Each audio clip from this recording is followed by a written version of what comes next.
Good afternoon everybody, welcome to Unacademy let's crack UPSC CSA Hindi. और मैं Chanchal Kumar Sharma 10th की NCERT की इकोनॉमिक्स की इस सीरीज़ में आप सभी का स्वागत करता हूं। लास्ट सेशन में हमने इसका स्टार्टिंग किया था। हमने 10th का इकोनॉमिक्स का फर्स्ट जो चैप्टर है वो हमने कर लिया था, विकास, डेवलपमेंट। और आज हम इसका सेकंड चैप्टर करेंगे, अर्थव्यवस्था के क्षेत्र। दरअसल आपने देखा होगा कि बहुत सारे लोग अलग अलग प्रकार के काम में नियोजित होते हैं। कुछ लोग हमारे आसपास खेती करते हैं, कुछ लोग हमारे आसपास पशुपालन कर रहे हैं, कुछ लोग हमारे यहाँ पर कारखानों में श्रमिकों के रूप में काम कर रहे हैं, वस्तुओं का जहाँ उत्पादन हो रहा है। कुछ लोग हमारे यहाँ पर सेवा क्षेत्र से जुड़े हुए हैं, मतलब वो किसी प्रकार की सेवाएं दे रहे हैं। तो इस प्रकार से अर्थव्यवस्था के अलग अलग क्षेत्रक होते हैं। और भारत में जब आप जीडीपी की बात करते हैं तो प्राथमिक क्षेत्रक, द्वितीय क्षेत्रक और तृतीय क्षेत्रक तीनों को देखा जाता है। ठीक है, तो प्राथमिक क्षेत्रक में क्या आता है, द्वितीय क्षेत्रक में क्या आता है, तृतीय क्षेत्रक में क्या आता है, इसके साथ साथ इनकी समस्याएं क्या हैं। जैसे वर्तमान में प्राथमिक क्षेत्रक की अपनी समस्याएं हैं, द्वितीय क्षेत्रक की अपनी समस्याएं हैं और सेवा क्षेत्रक की अपनी समस्याएं। तो प्राइमरी, सेकेंडरी और टर्शरी, ये जो हमारे सेक्टर्स है इकोनॉमी के, इनके बारे में हम लोग बात करेंगे। और इसके साथ साथ हम देखेंगे कि भारत में जीडीपी, सकल घरेलू उत्पाद को लेकर क्या स्थितियां हैं। सकल घरेलू उत्पाद या ग्रोस डोमेस्टिक प्रोडक्ट होता क्या है, इसके बारे में भी हम लोग डिस्कस करेंगे। तो आज के सेशन में अध्याय 2 जो है इस बुक का, वो हम देखेंगे, अर्थव्यवस्था के क्षेत्र। तो चलिए स्टार्ट करते हैं। सभी को एक बार फिर से गुड आफ्टरनून, एक बार फिर से नमस्कार। और उम्मीद करता हूं कि आप सभी लोग एकदम स्वस्थ होंगे। और सबसे पहले अनअकैडमी, जो India's largest online learning platform है, घर बैठे यूपीएससी की कंप्लीट प्रिपरेशन करना चाहते हैं तो अनअकैडमी को ज्वाइन कर लीजिए। आप अपना जीएस, ऑप्शनल, प्रीलिम्स, मेंस और इंटरव्यू सारी तैयारी यहाँ से कर सकते हैं, वो भी एक्सपर्ट्स के साथ, इंडिया के टॉप एजुकेटर्स के साथ। इसमें जीएस के लिए आपके पास 2 ऑप्शन है, एक प्लस का, एक आइकॉनिक का। आप नॉर्मल प्लस सब्सक्रिप्शन भी ले सकते हैं और आइकॉनिक भी ले सकते हैं। 1 साल, 2 साल और 3 साल का आपके पास में बढ़िया ऑप्शन है नॉर्मल का। इसमें आप लोग जब डिस्काउंट चाहते हैं तो जैसे ही आप वहाँ पर रेफरल कोड अप्लाई करेंगे सीके लाइव रेफरल कोड को यूज़ करने के बाद आपको 10% का एक्स्ट्रा डिस्काउंट होगा। और आपको पे करना होगा 1 साल का 44, 2 साल का 64,800 और 3 साल का 81,000 रुपये। इसके साथ आइकॉनिक का भी ऑप्शन है जिसमें आपको एक पर्सनल कोच मिलता है, डेली आंसर राइटिंग की प्रैक्टिस होती है, बहुत सारी अदर फैसिलिटीज़ भी आपको मिलेंगी। इसमें भी आपको 1 साल, 2 साल और 3 साल का आइकॉनिक सब्सक्रिप्शन अवेलेबल है। रेफरल कोड यूज़ करिए CKLIVE, CK live referral code use करने के बाद 10% का डिस्काउंट मिलेगा। 1 साल का 62,550, 2 साल का 96,300 और 3 साल का 126,900। तो आप नॉर्मल सब्सक्रिप्शन ले सकते हैं, आइकॉनिक ले सकते हैं, या सिर्फ अगर मान लीजिए आपको लगता है कि हमें सिर्फ ऑप्शनल पढ़ना है तो ऑप्शनल सब्जेक्ट का भी आप कोई एक सब्सक्रिप्शन ले सकते हैं। इनमें से कोई भी एक चूज़ कर सकते हैं। हिंदी लिटरेचर और PSIR ये मैं आप लोगों को पढ़ाता हूँ, तो ऑप्शनल सब्जेक्ट को भी चूज़ किया जा सकता है। 1 साल, 2 साल और 3 साल का यहाँ भी आपके पास बढ़िया ऑप्शन है। इनमें भी आप लोगों को डिस्काउंट मिलेगा सीके लाइव के बाद। सीके लाइव रेफरल कोड को यूज़ करने के बाद 10% का डिस्काउंट होगा। और मेरी पर्सनल जो है मेंटोरशिप, गाइडेंस, नोट्स सब अवेलेबल होगा आपको। और जिन लोगों को टेलीग्राम चैनल चाहिए, PDF चाहिए, तो वो इस चैनल पर जाएं, Chanchal Kumar Sharma official. Chanchal Kumar Sharma official Telegram channel को सर्च करिए और वहाँ पर आपको बहुत सारे नोट्स, PDF सब कुछ अवेलेबल होगा। यहाँ से आप पर्सनली मुझसे कांटेक्ट कर सकते हैं, जुड़ सकते हैं। तो यहाँ से आप लोग जुड़िए Telegram channel Chanchal Kumar Sharma official से। तो ये है अनअकैडमी का सब्सक्रिप्शन प्लेटफॉर्म। और अब हम बात करेंगे, हमारा जो टॉपिक है आज का, हम बात करेंगे अध्याय 2, अर्थव्यवस्था के क्षेत्र। तो अर्थव्यवस्था के क्षेत्र, किसी भी अर्थव्यवस्था में कितने क्षेत्रक होते हैं? मैंने अभी आपसे कहा कि कुछ लोग खेती करते हैं, कुछ लोग कारखानों में काम करते हैं और कुछ लोग हमें दूसरी अन्य प्रकार की सेवाएं देते हैं, वो किसी प्रकार की वस्तु का उत्पादन नहीं करते। तो इस प्रकार से अर्थव्यवस्था के 3 क्षेत्रक हो गए, प्राथमिक, द्वितीयक, तृतीयक, और इन्हीं पर आज हम लोग डिस्कस करने वाले हैं। सबसे पहले देखते हैं, आप लोगों को विभिन्न आर्थिक गतिविधियों में कार्यरत पाएंगे, है ना। हमारे आसपास बहुत सारे लोग अलग अलग प्रकार के काम कर रहे हैं। आपके घर में भी आपके पिता माता, परिवार में आपके जितने भी लोग हैं, समाज में सभी किसी न किसी प्रकार का काम कर रहे हैं। इनमें से कुछ गतिविधियां वस्तुओं का उत्पादन करती है, जहां पर वस्तुओं का उत्पादन की होता है, वस्तुओं को पैदा किया जाता है। कुछ अन्य सेवाओं का सृजन करती है, कहीं वस्तु का उत्पादन होता है, कहीं सेवा का सृजन होता है। ये गतिविधियां हमारे चारों ओर हर समय संपादित होती है, यहाँ तक कि हमारे बोलने में भी। जब आप बोलते हैं ना, तो कई बार आप किसी को बोलकर भी अपनी सेवाएं दे सकते हैं। बहुत सारे लोग सलाहकारी प्रकृति के काम करते हैं, एडवाइज़र होते हैं, वो आपको सलाह देते हैं, ठीक है। तो इस प्रकार की चीज़ें भी इन्हीं गतिविधियों में आपको दिख जाएंगी। इन्हें समझने का एक तरीका यह है कि कुछ महत्वपूर्ण मानदंडों के आधार पर इन्हें विभिन्न समूहों में वर्गीकृत कर दिया जाए। अब बहुत सारे काम हैं, कोई क्या कर रहा है, कोई क्या कर रहा है, कोई क्या कर रहा है, बहुत सारे काम हैं, अलग अलग प्रकार की गतिविधियां हैं। तो क्या करें, कैसे इनको हम लोग बढ़िया और व्यवस्थित तरीके से पढ़ सकें, समझ सकें, इसके लिए हम इनको क्या कर सकते हैं, विभिन्न समूहों में वर्गीकृत कर सकते हैं। इन समूहों को क्षेत्रक भी कहते हैं, इंग्लिश में बोलते हैं सेक्टर। क्या कहेंगे, इन समूहों को क्षेत्रक या सेक्टर कहते हैं। उद्देश्य और किसी महत्वपूर्ण मानदंड के आधार पर इन्हें अनेक तरीकों से वर्गीकृत किया जा सकता है। मतलब आप जो भी गतिविधि कर रहे हैं, किसी भी सेक्टर से जुड़े, उसका उद्देश्य क्या है, उसके मानदंड क्या है, इस आधार पर हम इन्हें अलग अलग तरीकों से वर्गीकृत कर सकते हैं। हम विभिन्न प्रकार के आर्थिक गतिविधियों से प्रारंभ करते हैं। चलिए देखते हैं, प्राकृतिक संसाधनों के प्रत्यक्ष उपयोग पर आधारित अनेक गतिविधियां, जैसे कपास की खेती। तो हमारे जितने प्राकृतिक संसाधन हैं, भूमि, मृदा, वन, ये प्राकृतिक संसाधन जो हैं, इनके प्रत्यक्ष उपयोग पर आधारित, सीधा सीधा इनका उपयोग किया जाए और इनके उपयोग से जुड़ी हुई गतिविधियां, जिसमें आप इनका उपयोग करके किसी वस्तु का उत्पादन कर सकते हैं, ठीक है। तो एक एग्जाम्पल है यहाँ पर कपास की खेती। तो ये प्राकृतिक संसाधनों का उपयोग करके किया गया है। कपास की खेती के लिए हमें भूमि चाहिए, जो एक प्राकृतिक संसाधन है। मृदा, मिट्टी, बिना मिट्टी के आप कपास पैदा नहीं कर सकते। कहते हैं कि काली मिट्टी, ब्लैक सॉइल बढ़िया होती है सबसे ज़्यादा कपास के उत्पादन में, रेगुड़ मिट्टी। तो जो ब्लैक सॉइल है वो भी एक प्राकृतिक संसाधन है। फिर आप उसमें खाद, बीज, पानी, बहुत सारी चीज़ें देते हैं। तो इस प्रकार से आप कपास की खेती करते हैं। यह एक मौसमी फसल है, मतलब ये वर्ष के किसी खास विशिष्ट मौसम में ही आती है, पूरे साल भर कपास पैदा नहीं होती। कपास के पौधों की वृद्धि के लिए हम मुख्यतः प्राकृतिक कारक जैसे वर्षा, यही मैंने अभी आपको बताया कि इस चीज़ के लिए हम पूरी तरह कई सारे प्राकृतिक कारकों पर निर्भर हैं। जैसे वर्षा, बिना वर्षा की खेती नहीं कर सकते। सूर्य का प्रकाश, सूर्य के प्रकाश के बिना आप किसी भी फसल को पैदा नहीं कर सकते। हमें पता है कि हमने बचपन से ही पढ़ा है प्रकाश संश्लेषण की प्रक्रिया आदि आदि। और जलवायु, अगर आप सोचिए कि जलवायु भी एक निर्धारण कारक है। आप बहुत ठंडे इलाके में कपास पैदा नहीं कर सकते, पहाड़ों पर आप कपास पैदा नहीं कर सकते, क्योंकि इसको एक निश्चित रूप से वर्षा, पानी, प्रकाश आदि की आवश्यकता होती है। तो यही सारे कारक हैं जो जलवायु के रूप में हमें दिखाई देते हैं।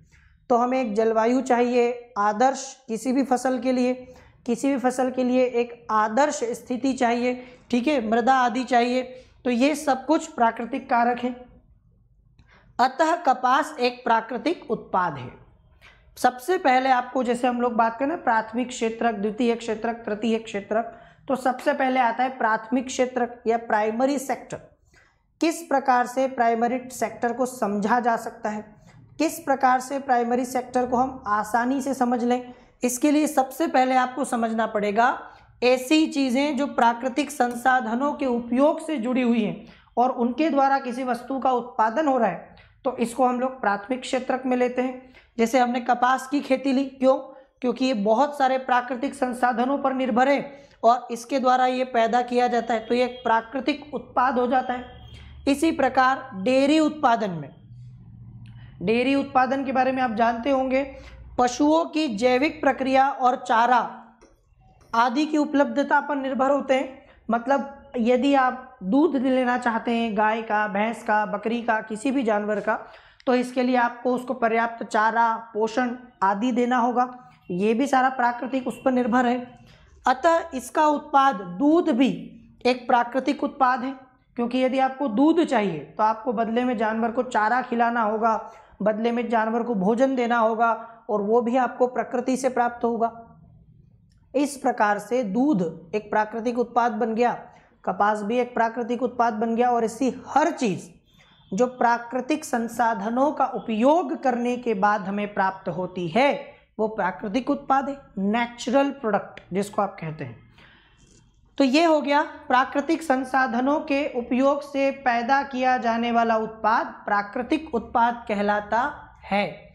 इसी प्रकार खनिज और अयस्क ये भी प्राकृतिक उत्पाद है। भाई आपको जब मान लीजिए कि तांबा चाहिए, ठीक है, या कोई कोयला चाहिए, कोई भी खनिज आपको चाहिए, चाहे वो लोह हो, अलोह हो, कोई भी खनिज, कोई भी अयस्क जब आपको चाहिए तो उसके लिए आप खुदाई करते हैं, खोदते हैं ज़मीन में, और माइनिंग के द्वारा आप उस खनिज को प्राप्त करते हैं। तो खनिज क्या हो गया, मिनरल क्या हो गया, ये भी एक प्राकृतिक उत्पाद हो गया। जब हम प्राकृतिक संसाधनों का उपयोग करके किसी वस्तु का उत्पादन करते हैं तो इसे प्राथमिक क्षेत्रक की गतिविधि कहा जाता है। तो ये हो गया आपका प्राइमरी सेक्टर। भाई जब मैंने आपसे कहा प्राथमिक क्षेत्रक या द्वितीयक, तृतीयक, तो पहले प्राथमिक क्या होगा, या किन चीज़ों को, किन गतिविधियों को मैं प्राथमिक क्षेत्रक से जुड़ा हुआ मानूं? यदि आप कोई काम करते हैं या आप नहीं करते तो आपके पिताजी कोई काम करते होंगे, आपकी माताजी कोई काम करती होंगी, तो वो किस गतिविधि से जुड़े हैं, किस क्षेत्रक से जुड़े हैं? प्राथमिक से, द्वितीयक से, तृतीयक से। कैसे पता चलेगा? तो सीधी सी बात है कि यदि वो क्या करते हैं, प्राकृतिक संसाधनों का उपयोग करके और कोई उत्पादन करते हैं, जैसे भूमि का उपयोग किया, भूमि एक प्राकृतिक संसाधन है और आपने कृषि की, ठीक है, आपने भूमि का उपयोग करके,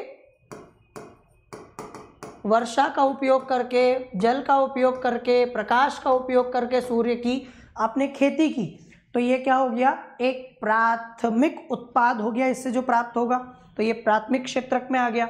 खनिज, जो आप खनन कर रहे हैं, तो भूमि में खनन करके, खुदाई करके आप बहुत सारे खनिजों को प्राप्त कर रहे हैं, तो ये भी क्या हो गया, ये भी प्राथमिक क्षेत्रक में आ गया।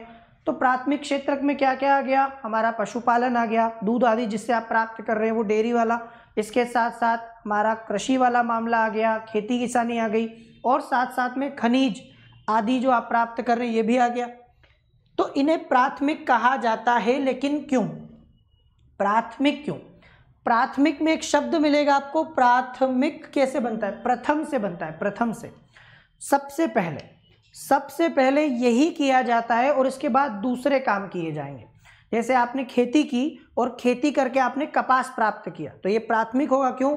क्योंकि इसी कपास का प्रयोग करके कपड़ा बनाया जाएगा, वस्त्र बनाया जाएगा। अब सीधे वस्त्र नहीं बना सकते, बिना कपास के सीधे वस्त्र नहीं बना सकते, तो सबसे पहले आपको कपड़ा बनाना है तो कपास चाहिए, और कपास तो वो प्राथमिक उत्पाद है।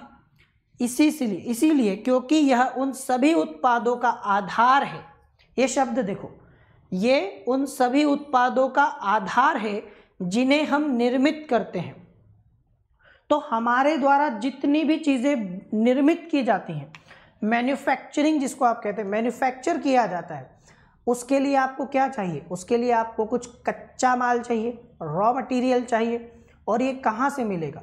ये आपको प्राथमिक क्षेत्रक से ही तो मिलेगा। ये आपको प्राकृतिक उत्पाद के रूप में मिलेगा, प्राकृतिक संसाधनों का उपयोग करके मिलेगा। इसीलिए इसको प्राथमिक कहा जाता है, क्योंकि इसको आधार बनाकर फिर हम उससे कुछ वस्तु का निर्माण करते हैं। मैंने बताया ना आपको, वस्त्र के लिए कपास पर हम आधारित हैं, कपास के बिना नहीं मिलेगा आपको, या कोई भी वस्तु आप अपने आसपास देखते हैं, इसके लिए आपको प्राथमिक क्रिया जरूरी है। चूंकि हम अधिकांश प्राकृतिक उत्पाद कृषि, डेयरी, मत्स्यन और वनों से प्राप्त करते हैं, इसलिए इस क्षेत्र को कृषि एवं सहायक क्षेत्र भी कहा जाता है। अब आप मान लीजिए कि फर्नीचर बना रहे हैं लकड़ी का, तो लकड़ी का फर्नीचर बनाएंगे कब? जब आपके पास लकड़ी होगी। इसके लिए आप वनों पर निर्भर हैं, वनों को आपको काटना पड़ेगा, लकड़ी काटनी पड़ेगी, ठीक है। कोई भी वस्तु का निर्माण आप कर रहे हैं तो इसके लिए आपको प्राथमिक क्षेत्र पर निर्भर रहना होता है, तो ये एक आधार का काम करता है। और चूंकि अधिकांश प्राकृतिक उत्पाद जो है ना वो कृषि से, डेयरी से, मत्स्य से और वनों से जुड़े हुए हैं, इसीलिए इसको कृषि और सहायक क्षेत्र भी कहा जाता है। इसमें माइनिंग, जो खनिज आदि की खुदाई है ना, वो इसमें और जुड़ जाएगा। खनन जिसको आप कहते हैं, हिंदी में जो शब्द मिलता है वो मिलता है खनन, ठीक है। तो कृषि, मुख्य रूप से कृषि और खनन, ये दोनों को जोड़ दें हम, तो ये हमारा प्राथमिक क्षेत्र हो गया। तो जो भी व्यक्ति इनसे जुड़ा होगा, माना जाएगा कि वो कहाँ काम कर रहा है? प्राथमिक क्षेत्र में काम कर रहा है। अब हम सभी जानते हैं कि भारत की लगभग 69-70% आबादी गाँव में रहती, 68.8%, मैंने बताया था आपको 2011 की जनगणना के अनुसार। तो इतनी बड़ी आबादी गाँव में रहती, तो इस आबादी का एक बहुत बड़ा भाग कृषि पर निर्भर है, खेती से जुड़ा हुआ है। इसीलिए भारत की अधिकांश जनसंख्या का आधार, ठीक है, जीविका का कृषि है। अधिकांश लोग भारत में कहाँ लगे हुए हैं? कृषि में लगे हैं, प्राथमिक क्षेत्र में लगे हैं। लेकिन इस क्षेत्र में जितने लोग लगे हैं उतना यहाँ से उत्पादन नहीं होता, ठीक है। अगर आप ये मान लीजिए कि आपके घर में 10 लोग हैं और 10 लोग में से 6 लोग किसी काम में लगे हैं और 4 लोग किसी दूसरे काम में लगे हैं, तो आप ये मान के चलेंगे कि वो 6 लोगों के द्वारा 60% लाया जाएगा और 4 के द्वारा 40% लाया जाएगा, तब इक्वल होगा। लेकिन वो 6 लोग मिलकर 30% ला रहे हैं और वो 4 लोग मिलकर 70% ला रहे हैं, तो ये सही नहीं है। इसीलिए भारत में ये सारी दिक्कतें हमें दिखाई देती। चलिए इसको डिटेल में समझेंगे। अब प्राथमिक क्षेत्र तो आपको समझ में आ गया। प्राइमरी सेक्टर क्या है? तो प्राथमिक क्षेत्र क्या, प्राइमरी सेक्टर क्या होगा? जिसमें प्राकृतिक उत्पादों का हम लोग क्या करते हैं? उत्पादन करते हैं, प्राकृतिक संसाधनों का उपयोग करते हैं, ठीक है। इसमें कृषि और उसके सहायक क्षेत्र, तो इसके अंतर्गत आप वन, पशुपालन, मत्स्यन, खनन, ये भी देखेंगे। ये सब प्राथमिक क्षेत्र में आ गया। इसमें वस्तुओं का निर्माण, उत्पादन किया जाता है और उस उत्पादन को यूज करके, उस जो उत्पाद हुआ है उसका उपयोग करके उससे कुछ बनाया जाता है जब, तो ये क्या होता है? ये आपका द्वितीयक क्षेत्र, जिससे हम कुछ निर्माण करते हैं। तो अब आते हैं प्राथमिक के बाद द्वितीयक। जैसा कि नाम से ही आपको पता चल गया होगा कि प्राथमिक मतलब पहला और द्वितीयक मतलब दूसरा, तो वो पहला था, उसके बाद में ये आएगा। द्वितीयक क्षेत्र या सेकेंडरी सेक्टर जो आपका होता है, इसके अंतर्गत प्राकृतिक उत्पादों को विनिर्माण प्रणाली के जरिए अन्य रूपों में परिवर्तित किया जाता है। तो अभी मैंने आपको बताया कि प्राथमिक उत्पाद क्या था? कपास। इसको ले गए फैक्ट्री में और इस कपास से क्या किया गया? इस कपास से हमने वस्त्र बना लिया। प्राकृतिक उत्पाद है आलू, इसको फैक्ट्री में ले गए और इससे हमने क्या बना ली? इससे हमने चिप्स बना ली आलू की। आ रहा है समझ में? और भी ऐसी कई सारी चीज़ें। इससे जब आप कोई उत्पाद करते हैं, निर्माण करते हैं, तो वो द्वितीयक क्षेत्र में आता है। तो प्राथमिक उत्पादों को, जैसे कपास को, विनिर्माण प्रणाली मतलब मैन्युफैक्चरिंग जो आप कहते हैं, उसके द्वारा अन्य रूपों में परिवर्तित किया जाता है, जिसमें प्राथमिक क्षेत्र के उत्पादों को रॉ मटेरियल के तौर पर, कच्चे माल के तौर पर प्रयोग किया जाता है और यहाँ पर उनको क्या किया जाता है? दूसरे रूप में परिवर्तित किया जाता है। यह प्राथमिक क्षेत्र के बाद, प्राथमिक क्षेत्र के बाद अगला कदम है ना, ये आगे की स्टेप है। यहाँ वस्तुएं सीधे प्रकृति से उत्पादित नहीं होती हैं, तो यहाँ पर क्योंकि प्रकृति से तो प्राथमिक उत्पादन होता है ना, प्राथमिक उत्पाद आए, तो यह सीधे प्रकृति से नहीं आता है, बल्कि निर्मित की जाती है। तो यहाँ पर वस्तुओं को बनाया जाता है, जैसे इसीलिए इसको मैन्युफैक्चरिंग सेक्टर कहते हैं, क्योंकि यहाँ पर माल का निर्माण किया जाता है। वस्त्र बनाए जाते हैं, जूते बनाए जाते हैं, हमारे उपयोग की आवश्यकता की अन्य वस्तुओं को निर्मित किया जाता है। इस सब को हम क्या बोलते हैं? द्वितीयक क्षेत्रक की गतिविधियाँ। इसलिए विनिर्माण की प्रक्रिया अपरिहार्य है, मतलब बिना विनिर्माण के आप नहीं कर सकते इसमें कुछ भी उत्पादन। क्यों? क्योंकि आपको निर्मित करना है कोई वस्तुएं, तो विनिर्माण तो करना ही पड़ेगा, और विनिर्माण के द्वारा ही निर्मित होंगी वस्तुएं, और फिर वो द्वितीयक क्षेत्रक कहलाएंगी। ये प्रक्रिया किसी कारखाना, किसी कार्यशाला या घर में हो सकती है। मतलब ऐसा ज़रूरी नहीं है कि कोई एक ही जगह, कोई विशिष्ट जगह होगी जहाँ पर ये सब होगा, ये कहीं भी हो सकता है। इसका मतलब ये है कि आप अपने घर में, किसी कारखाने में, ठीक है, किसी कार्यशाला में, कहीं भी, जैसे कई लोग ऑफिस जाके काम करते हैं, कई लोग घर से काम कर लेते हैं, या कई बार हम देखते हैं कि किसी वस्तु का निर्माण किसी बड़े कारखाने में हो रहा है, बड़ी बड़ी मशीनों के द्वारा किया जा रहा है। फिर वही चीज़ हम देखते हैं छोटे पैमाने पर कई बार घरों में कर लेते हैं लोग, पैदा घरों में निर्माण कर लेते हैं, घर के ही लोग मिलकर। आपने सुना होगा कुटीर उद्योग के बारे में। कुटीर उद्योग जो घर के सदस्यों के द्वारा चलाया जाता है घर में, तो कुटीर उद्योग हो सकता है, लघु उद्योग हो सकता है, मध्यम उद्योग हो सकता है, वृहद उद्योग हो सकता है। वस्तु का निर्माण करना है वो तो कहीं भी हो सकता है। हाँ, इस पर यह कि वो किस पैमाने पर हो रहा है। यदि बड़े पैमाने पर वस्तु का निर्माण हो रहा है तो वो घर में संभव नहीं है, तो वो कारखाने में करना पड़ेगा, फैक्ट्री में करना पड़ता है। यदि छोटे पैमाने पर करना है तो घर में ही कर लें। तो इसीलिए चाहे घर हो, कारखाना हो, कहीं भी हो, आप इन वस्तुओं का निर्माण कर सकते हैं, ये प्रक्रिया को किया जा सकता है। तो ये हो गया हमारा द्वितीयक क्षेत्रक, जिसमें हमने प्राथमिक उत्पादों का प्रयोग किया और उससे हमने किसी वस्तु का निर्माण किया। जैसे कपास के पौधे से जो हमें रेशे प्राप्त हुए थे, जो कपास प्राप्त हुई थी, उसका उपयोग करके हमने सूत काता, सूत काट के कपड़ा बना लिया, कपड़ा बन गया। उसी कपास से क्या बन गया? कपड़ा बन गया। तो ये प्राथमिक था और ये द्वितीयक हो गया। फिर गन्ना, गन्ने को खेत में उगाया, उसको कच्चे माल के रूप में उपयोग किया और हमने चीनी और गुड़ तैयार कर लिया। अब आप देखते हैं ना कि आप अपने घर में जब चाय बनाते हैं या कुछ भी मिठाई बनाते हैं तो उसमें चीनी डालते हैं, गुड़ डालते हैं। पर चीनी और गुड़ ये हम लोग पैदा नहीं करते प्रकृति से, हम तो गन्ना पैदा करते हैं, और उसी गन्ने से हम क्या करते हैं? उसी गन्ने से हम गुड़ बनाते हैं, चीनी बनाते हैं। तो गन्ना एक प्राकृतिक उत्पाद हो गया और गन्ने की खेती करना एक प्राथमिक क्षेत्र की गतिविधि हो गई। उसी गन्ने से जब चीनी बनाई गई, गुड़ बनाया गया, तो हमने क्या किया? हमने निर्माण किया, और इसको हमने द्वितीय क्षेत्र की गतिविधियां बोल दिया। हम मिट्टी से ईंट बनाते हैं, मिट्टी एक प्राकृतिक उत्पाद है, उससे हमने ईंट बना दी, और ईंटों से हम घर और भवनों का निर्माण करते हैं। तो प्राकृतिक संसाधन का उपयोग करके हमने क्या बनाया? ईंट। ये प्राथमिक उत्पाद हो गया। इससे हमने घर और भवन बनाए। चूंकि यह क्षेत्र क्रमशः संवर्धित विभिन्न प्रकार के उद्योगों से जुड़ा हुआ है, इसलिए इसे औद्योगिक क्षेत्र भी कहते हैं। तो जैसे हमने देखा, प्राथमिक क्षेत्र को कृषि और उसके सहायक क्षेत्र के रूप में जानते हैं ना, क्योंकि ज़्यादातर उसमें हमें क्या दिखाई दिया? ज़्यादातर हमें उसे कृषि दिखाई दी, कृषि से जुड़ी हुई गतिविधियाँ दिखाई दी। वैसे ही यहाँ पर हमें क्या दिखाई दे रहा है?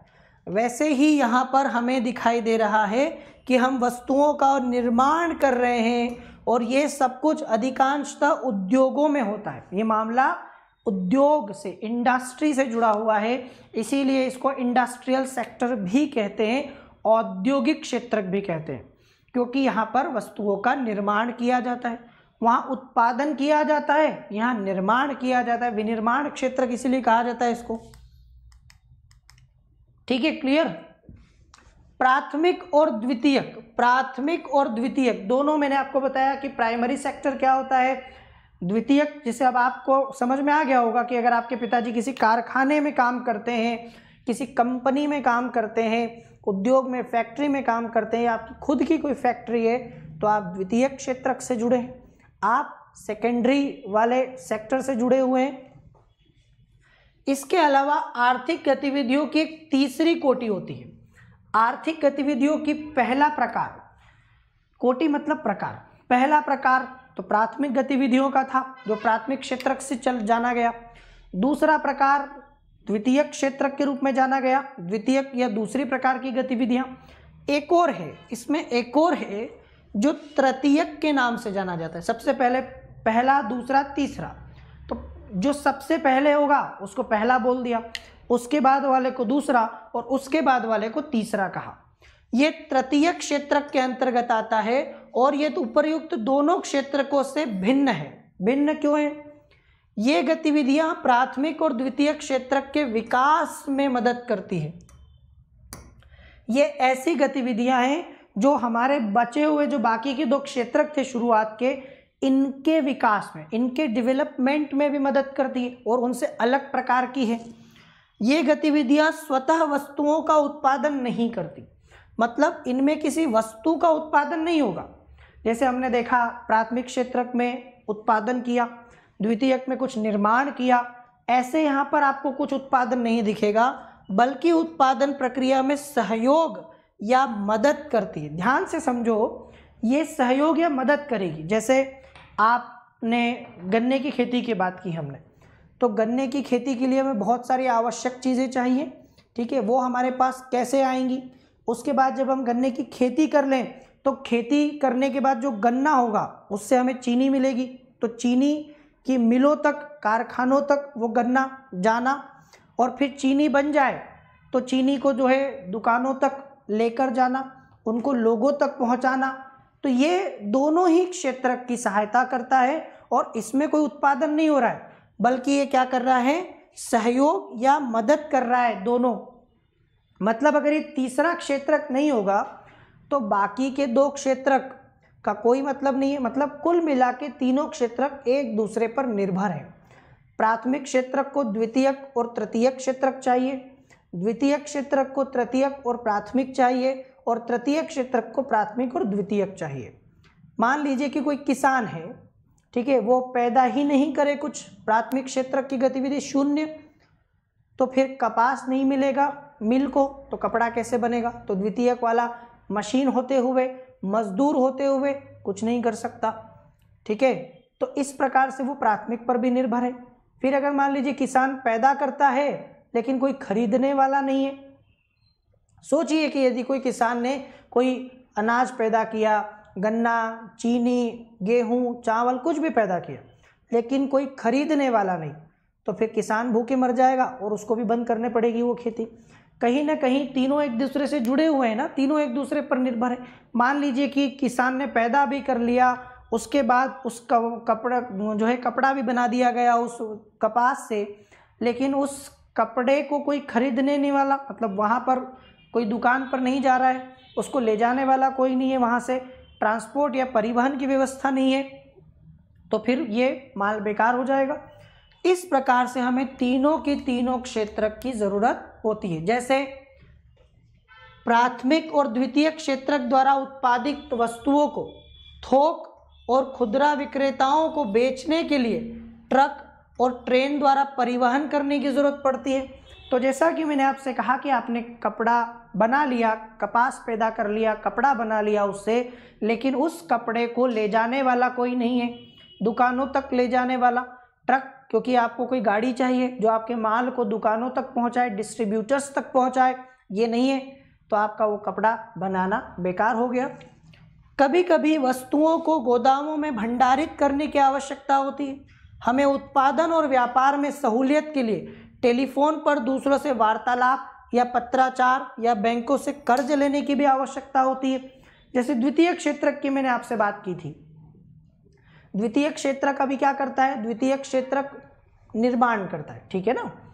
अब मान लीजिए कि मेरी कोई चीनी मिल है, चीनी मिल है तो मुझे गन्ना खरीदना होगा, गन्ना खरीदने का पैसा चाहिए, लेकिन मेरे पास पैसा ही नहीं है, पैसा कम पड़ रहा है, और जब तक गन्ना नहीं आएगा तब तक चीनी नहीं बनेगी। तो मुझे पैसा चाहिए, पैसा कहाँ से आएगा? बैंक के पास चले जाओ, आप कहेंगे कि बैंक से लोन ले लीजिए, कर्ज ले लीजिए। तो बैंक क्या है? वो तृतीयक क्षेत्रक हो गया ना, क्योंकि बैंक मेरी सहायता कर रहा है और उसकी सहायता से मैं उत्पादन कर रहा हूँ और उस उत्पादन से मुझे भी लाभ होगा, बैंक को भी होगा। तो इस प्रकार से बहुत सारी ऐसी चीज़ें होती हैं जो हमें हमारे प्राथमिक और द्वितीयक क्षेत्रक के अलावा ज़रूरी होती हैं, और ये सारी गतिविधियाँ तृतीयक क्षेत्रक में आती है। सेवा क्षेत्रक भी कहते हैं इसे, आप लोग क्या बोलते हैं, सेवा क्षेत्रक। इसमें आप परिवहन को ले सकते हैं, एक से दूसरी जगह वस्तु या सामान ले जाना। जैसे किसान ने टमाटर पैदा किया, आलू पैदा किया, सब्जी पैदा किया, उसको ले जाने के लिए परिवहन के साधन चाहिए, सड़क चाहिए, ठीक है। भंडारण, स्टोरेज, संचार, बैंकिंग सेवाएं, व्यापार, ये सब तृतीयक गतिविधियों के उदाहरण हैं।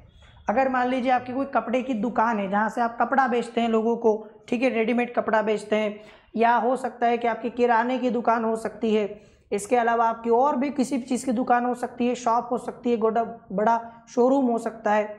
ये सब क्या है, ये सब तृतीयक क्षेत्रक से जुड़ा हुआ है, ठीक है, क्योंकि वहाँ उत्पादन या निर्माण नहीं हो रहा। किराने की दुकान से जब सामान लेने जाते हैं आप लोग, तो आपको पता है कि वहाँ पर आपकी ज़रूरत का लगभग सारा सामान होता है, साबुन से लेकर, तेल से लेकर, खाने पीने की वस्तुओं से लेकर सब कुछ मिलेगा आपको, पर वो पैदा नहीं कर रहा, ना उत्पादन कर रहा है। उस किराने की दुकान में वस्तुओं का न तो उत्पादन किया जाता है, ना ही वस्तुओं का निर्माण किया जाता है, बल्कि वो तो आपको कहीं से लेकर आएगा और वो आपको खरीदेगा, मतलब बेचेगा, आपको वहाँ पर सामान उपलब्ध होगा। ये सेवा क्षेत्र के, वो क्या कर रहा है, आपकी सेवा कर रहा है। नहीं तो आपको ये सामान लेने कहाँ जाना पड़ता। मान लीजिए कि अगर आपके आसपास की सारी दुकानें, सारे मॉल, सब कुछ बंद हो जाए, सारे मार्ट वगैरह सब बंद हो जाए, अब आपको कोई भी सामान चाहिए, जैसे मान लीजिए आपको शैम्पू लेना है, तो शैम्पू के लिए आपको जो फैक्ट्री, कारखाना शैम्पू पैदा करता है वहाँ जाना होगा, ठीक है, सीधे वहीं जाना पड़ेगा, और कहीं मिल ही नहीं रहा, कहीं है ही नहीं। मान लीजिए ऐसी कोई भी चीज़ आपको अपनी ज़रूरत की चाहिए, तो आपको कहाँ जाना होगा, सीधे आपको उसके कारखाने में जाना होगा, है ना। आप सीधे सीधे दुकान से खरीद लेते हैं जाकर। वो दुकानदार क्या कर रहा है, दुकानदार आपको सेवा दे रहा है, ठीक है ना। तो ये हमारा क्या हो गया, ये हमारा तृतीयक क्षेत्र। चूंकि ये गतिविधियां वस्तुओं के बजाय सेवाओं का सृजन करती, यहाँ पर वस्तुओं का कोई उत्पादन नहीं है, यहाँ वस्तुओं का कुछ उत्पादन सृजन नहीं हो रहा है, यहाँ सेवाओं का सृजन हो रहा है। समझ में आ गया आपको। इसलिए तृतीयक क्षेत्र को सर्विस सेक्टर भी बोलते हैं। क्या बोलते हैं, सेवा। जैसे वो कृषि और सहायक क्षेत्र हो गया, दूसरा औद्योगिक क्षेत्र हो गया, ठीक है, उद्योग से जुड़ा था, औद्योगिक क्षेत्र हो गया, और तीसरा सेवा क्षेत्र हो गया। सेवा क्षेत्र में कुछ ऐसी अपरिहार्य सेवाएं भी हैं जो प्रत्यक्ष रूप से वस्तुओं के उत्पादन में सहायता नहीं करती हैं। तो ये मैं आपको समझा चुका हूं। तो इस प्रकार से प्राथमिक, द्वितीयक और तृतीयक, यही हमारी अर्थव्यवस्था के क्षेत्र होते हैं। जब भी आप इकोनॉमी पढ़ना स्टार्ट करते हैं तो आप बहुत आगे बड़े बड़े कॉन्सेप्ट पढ़ेंगे, इकोनॉमी से जुड़े हुए गहन और गूढ़ रहस्यों को आप समझेंगे। इससे पहले आपको बेसिक क्लियर करना होता है, और सबसे पहले आपको यही समझना होता है कि अर्थव्यवस्था में आखिर कितने प्रकार के क्षेत्र होते हैं, सेक्टर होते हैं, अर्थव्यवस्था में कितनी प्रकार की गतिविधियां होती हैं। समझ में आ गया आपको। क्योंकि ये हमारा लाइव सेशन नहीं चल रहा है, मैं आपको बता दिया हूँ कि अभी कुछ दिनों तक अगले लाइव सेशन नहीं होंगे हमारे। कल भी मेरा रिकॉर्डेड सेशन ही गया था एथिक्स का, आज ये वाला भी सेशन हमारा रिकॉर्डेड ही होगा, लाइव नहीं होगा। तो आपके मन में जो क्वेश्चन आ रहे होंगे वो इस समय मुझे पता नहीं चल रहे होंगे, लेकिन उम्मीद कर रहा हूँ कि आपको समझ में आ रहा होगा। तो ये क्या हो गया, ये तृतीयक क्षेत्र हो गया। तो प्राथमिक भी समझ में आ गया, द्वितीयक भी समझ में आ गया, और तृतीयक भी समझ में आ गया। जैसे हमें शिक्षकों की, डॉक्टरों की, धोबी की, नाई की, मोची की, वकील की व्यक्तिगत सेवाएं उपलब्ध कराने वाले और प्रशासनिक और लेखाकरण कार्य करने वाले लोगों की आवश्यकता होती, ये भी तो इसी में है। देखो आप, जैसे अगर मान लीजिए कि आप किसी वकील के पास जाते हैं और उस वकील ने आपको सेवा दी, कुल मिला के अगर आप वकील के पास गए, उसने आपका केस लड़ा, आपकी तरफ से पैरवी की, आपको सज़ा से माफ़ करवाया, आपको केस से बरी करवाया, तो ये क्या था, उसने आपको दिया कुछ, नहीं दिया। आपको कोई सामान दिया, नहीं दिया। आपको क्या दी? सेवा दी। या आप किसी डॉक्टर के पास गए, उसने आपका चेकअप किया, आपको जो है इलाज किया, तो ये क्या है? सेवा है। उसने बताया कि आपको क्या प्रॉब्लम है, ये कैसे ठीक हो सकती है, तो अपने ज्ञान का प्रयोग करके उसने आपको क्या किया? हेल्प किया, सहायता किया, सेवा किया। बदले में आपने उस डॉक्टर को उसकी फीस दी, जो भी कंसल्टेंसी फीस होगी उसकी। तो यहाँ पर सेवा दी जाती है, किसी भी प्रकार का उत्पादन नहीं यहाँ पर आप देख रहे हैं। ठीक है। वर्तमान समय में सूचना प्रौद्योगिकी पर आधारित कुछ नवीन सेवाएं भी आ गई हैं, जैसे इंटरनेट कैफ़े। आप कहीं पर जाते हैं, घंटे भर, 2 घंटे, 3 घंटे तक आप इंटरनेट चलाते हैं, यूज़ करते हैं, बदले में आप उसको कुछ पैसा देते हैं। ATM, ये भी आप देख सकते हैं, एक नई प्रकार की सुविधा है आपके लिए, जिससे आप कभी भी पैसा निकाल सकते हैं। बूथ कॉल, ठीक है, आप फ़ोन कर सकते हैं कहीं पर भी।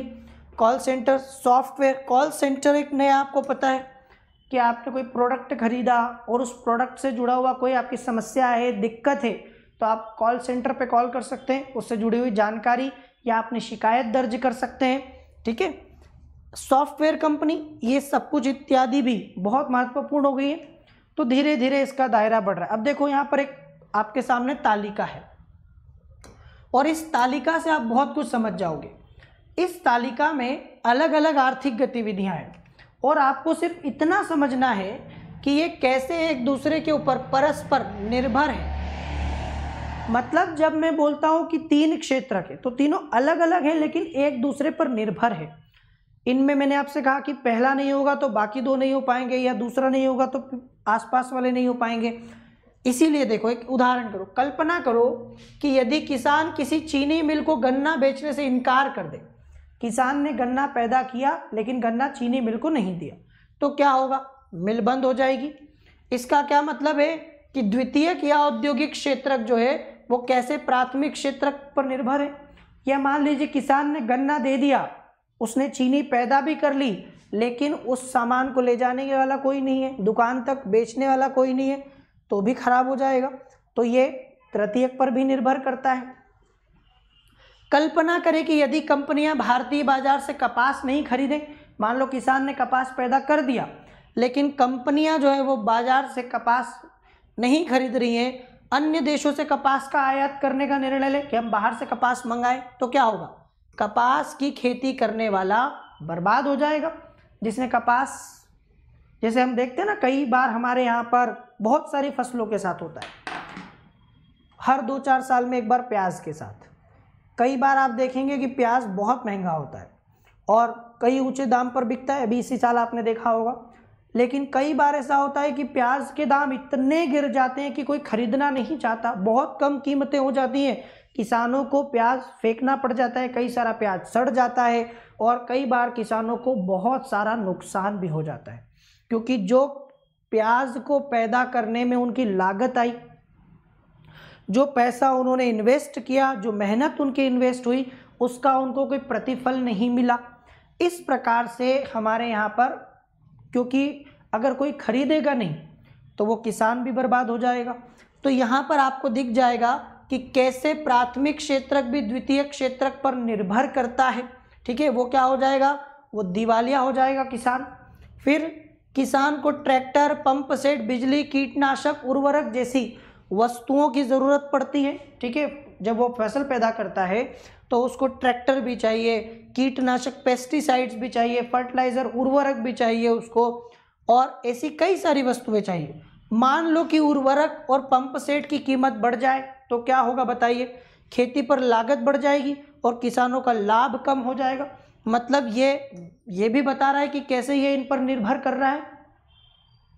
औद्योगिक और सेवा क्षेत्र में काम करने वाले लोगों को भोजन की आवश्यकता होती है। यदि मान लीजिए किसान ही पैदा नहीं करे तो बाकी के 2 क्षेत्र की भी इसी हालत होगी। तो कुल मिला के हमारे यहाँ पर तीनों के तीनों क्षेत्रक एक दूसरे पर निर्भर करते हैं। प्राथमिक को मैंने कहा कि बाकी दोनों की ज़रूरत है, और वैसे ही दोनों को भी बाकियों की ज़रूरत है। इस प्रकार के उदाहरण से आपको क्लियर हो जाएगा कि हमारे यहाँ पर ये गतिविधियाँ 3 वर्गों में दिखाई दे रही हैं, लेकिन ये बहुत ज़्यादा एक दूसरे पर निर्भर करती है। अब चलिए आगे बढ़ते हैं। अभी तक तो हमने समझ लिया कि ये कितने क्षेत्रक होते हैं अर्थव्यवस्था के, और वो सारी चीजें तो आपको समझ में आ गई होगी। अब यदि हम इनकी तुलना करें, अर्थव्यवस्था के तीनों क्षेत्रकों की यदि हम तुलना करें तो देखिए क्या होता है। आप सोचते होंगे कि हजारों की संख्या में उत्पादित वस्तुओं और सेवाओं की गणना करना तो असंभव काम है। बिल्कुल सही। भारत में कितने ही किसान गेहूं, बहुत सारा गेहूं पैदा कर रहे हैं, कितने ही किसान भारत में चावल पैदा कर रहे हैं, कितनी मशीनों में, अब जैसे आप देखते टूथपेस्ट, तो एक कितने सारी कंपनियां कितना सारा टूथपेस्ट बना रही है, टूथब्रश बना रही है, ऐसी छोटी छोटी वस्तुओं का उत्पादन हो रहा है, निर्माण हो रहा है। इसके साथ मान लीजिए कितने ऑटो रिक्शा चलाने वाले होंगे जो दिन भर में कितने सारे पैसेंजर को छोड़ते होंगे, या मान लीजिए कोई डॉक्टर है तो कितने सारे डॉक्टर है जो कितने सारे पेशेंट्स को देखते होंगे, तो कैसे करते होंगे, इन सब की गणना कैसे होती है। ये सच है कि ये बहुत जटिल काम है, मतलब एक प्रकार से असंभव जैसा दिखाई देने वाला काम है कि हम एक एक चीज़ को कैसे काउंट कर सकते हैं। इतना बड़ा देश, देश के इतने सारे करोड़ों लोग अलग अलग प्रकार के काम कर रहे हैं, और इन सब के द्वारा क्या क्या कितना कितना किया जा रहा है, इसकी गणना कैसे कर सकते हैं हम लोग। ठीक है, यह न केवल वृहद काम है, बल्कि आप आश्चर्यचकित भी होंगे कि हम कार और कंप्यूटर, कील और फर्नीचरों की संख्या का योगफल कैसे कर सकते हैं। ये तो बेतुकी बात है। इतनी वस्तुएं पैदा होती है ना, जैसे कील आपने देखी होगी तो 1 किलो में कितनी सारी कीलें हो जाती हैं। तो छोटी छोटी चीज़ें, कितनी सारी वस्तुओं का हम लोग निर्माण करते हैं, उत्पादन करते हैं, सब कुछ हम लोग कर रहे हैं। तो आखिर ये कैसे काउंट करता है, कैसे गणना करता होगा, कैलकुलेशन कैसे होता है इस सब का, सोचने वाली बात तो है। जब हम बात करते हैं जीडीपी की, सकल घरेलू उत्पाद की, तो हम कहते हैं कि इसमें सभी वस्तुओं और सेवाओं को हम शामिल कर लेते हैं। तो आखिर कैसे पता चलेगा कि तमिलनाडु में, कन्याकुमारी में कोई ऑटो रिक्शा चालक कितना कमा रहा है पूरे दिन भर में, या महीने भर में उसने कितना कमाया, साल भर में उसने कितना कमाया। ठीक है, मेघालय, मणिपुर में कोई किसान है जिसने कुछ पैदा किया, उसको हमने कैसे जोड़ लिया, या गुजरात में मान लीजिए कि कोई डॉक्टर है, उसने कितना पैसा कमाया साल भर में, कितने पेशेंट देखे, कैसे पता चलेगा। तो आखिर हम ये सब काउंट करते कैसे हैं, ये बहुत जटिल काम है। बिल्कुल सही, ये एक जटिल काम है। इस समस्या के समाधान के लिए अर्थशास्त्रियों का सुझाव है कि वस्तुओं और सेवाओं की वास्तविक संख्याओं का योग करने के स्थान पर उनके मूल्य का उपयोग किया जाए। इसीलिए हम इसको मूल्य में बदल लेते हैं। जैसे मान लीजिए अभी हमने कहा ना कि ऑटो रिक्शा चालक, तो ऑटो रिक्शा चालक ने आपको कहीं पर छोड़ा तो उसने आपको सेवा दी, उसकी सेवा को काउंट कैसे करेंगे, मूल्य में कर लेंगे। या मान लीजिए कि हमने गेहूं पैदा किया, तो पूरे भारत में कितना गेहूं पैदा हुआ, टनों से, करोड़ टनों से गेहूं पैदा होता है, तो कैसे काउंट करेंगे, इसको मूल्य में बदल लो। जैसे अगर 1 किलो गेहूं की कीमत इतने रुपए है, तो इतने सारे गेहूं का उत्पादन इतने रुपए का हो गया। तो इनको मूल्य में परिवर्तित कर लिया जाता है इनकी संख्याओं की जगह, और इससे हम लोग गणना कर सकते हैं। जैसे यदि 10,000 किलोग्राम गेहूं 8 रुपये प्रति किलोग्राम की दर से बेचा गया, क्या 8 रुपये किलोग्राम की दर से 10,000 किलो गेहूं आपने बेचा, तो आपने टोटल 80,000 रुपये का गेहूं बेचा। तो हमने 80,000 रुपये काउंट कर ली, हमने 10,000 किलोग्राम नहीं जोड़ा, हमने क्या कर लिया, हमने 80,000 जोड़ लिया उस गेहूं की कीमत के अनुसार। 10 रुपये प्रति नारियल की दर से 5,000 नारियल का मूल्य 50,000 रुपये हो गया। तो पूरे भारत में कितना नारियल पैदा हुआ, इससे हमने क्या किया, एक एक नारियल की कीमत से हमने क्या कर लिया, पूरे सारे नारियल की कीमत, मूल्य, वैल्यू निकाल ली, उसको जोड़ दिया। इसी प्रकार तीनों क्षेत्रकों के वस्तुओं और सेवाओं के मूल्य की गणना की जाती है और उसके बाद योगफल निकाला जाता है। तो प्राथमिक क्षेत्रक में जितना भी उत्पादन हुआ है एक छोटी से छोटी चीज का, मतलब मछली पकड़ी गई, खनन से कोई खनिज निकाला गया, ठीक है, वनों से उत्पाद प्राप्त किया गया, या खेती से कोई उत्पादन किया गया, तो इस सब को क्या कर लिया, मूल्य में परिवर्तित कर लिया। भारत में इस साल इतना गेहूं हुआ, तो हमने क्या कर लिया, हमने उस गेहूं का मूल्य निकाल लिया। हमने चावल देखा कि भारत में इतना चावल हुआ, तो उस चावल का हमने मूल्य निकाल लिया। हर चीज़ का हमने मूल्य निकाल लिया।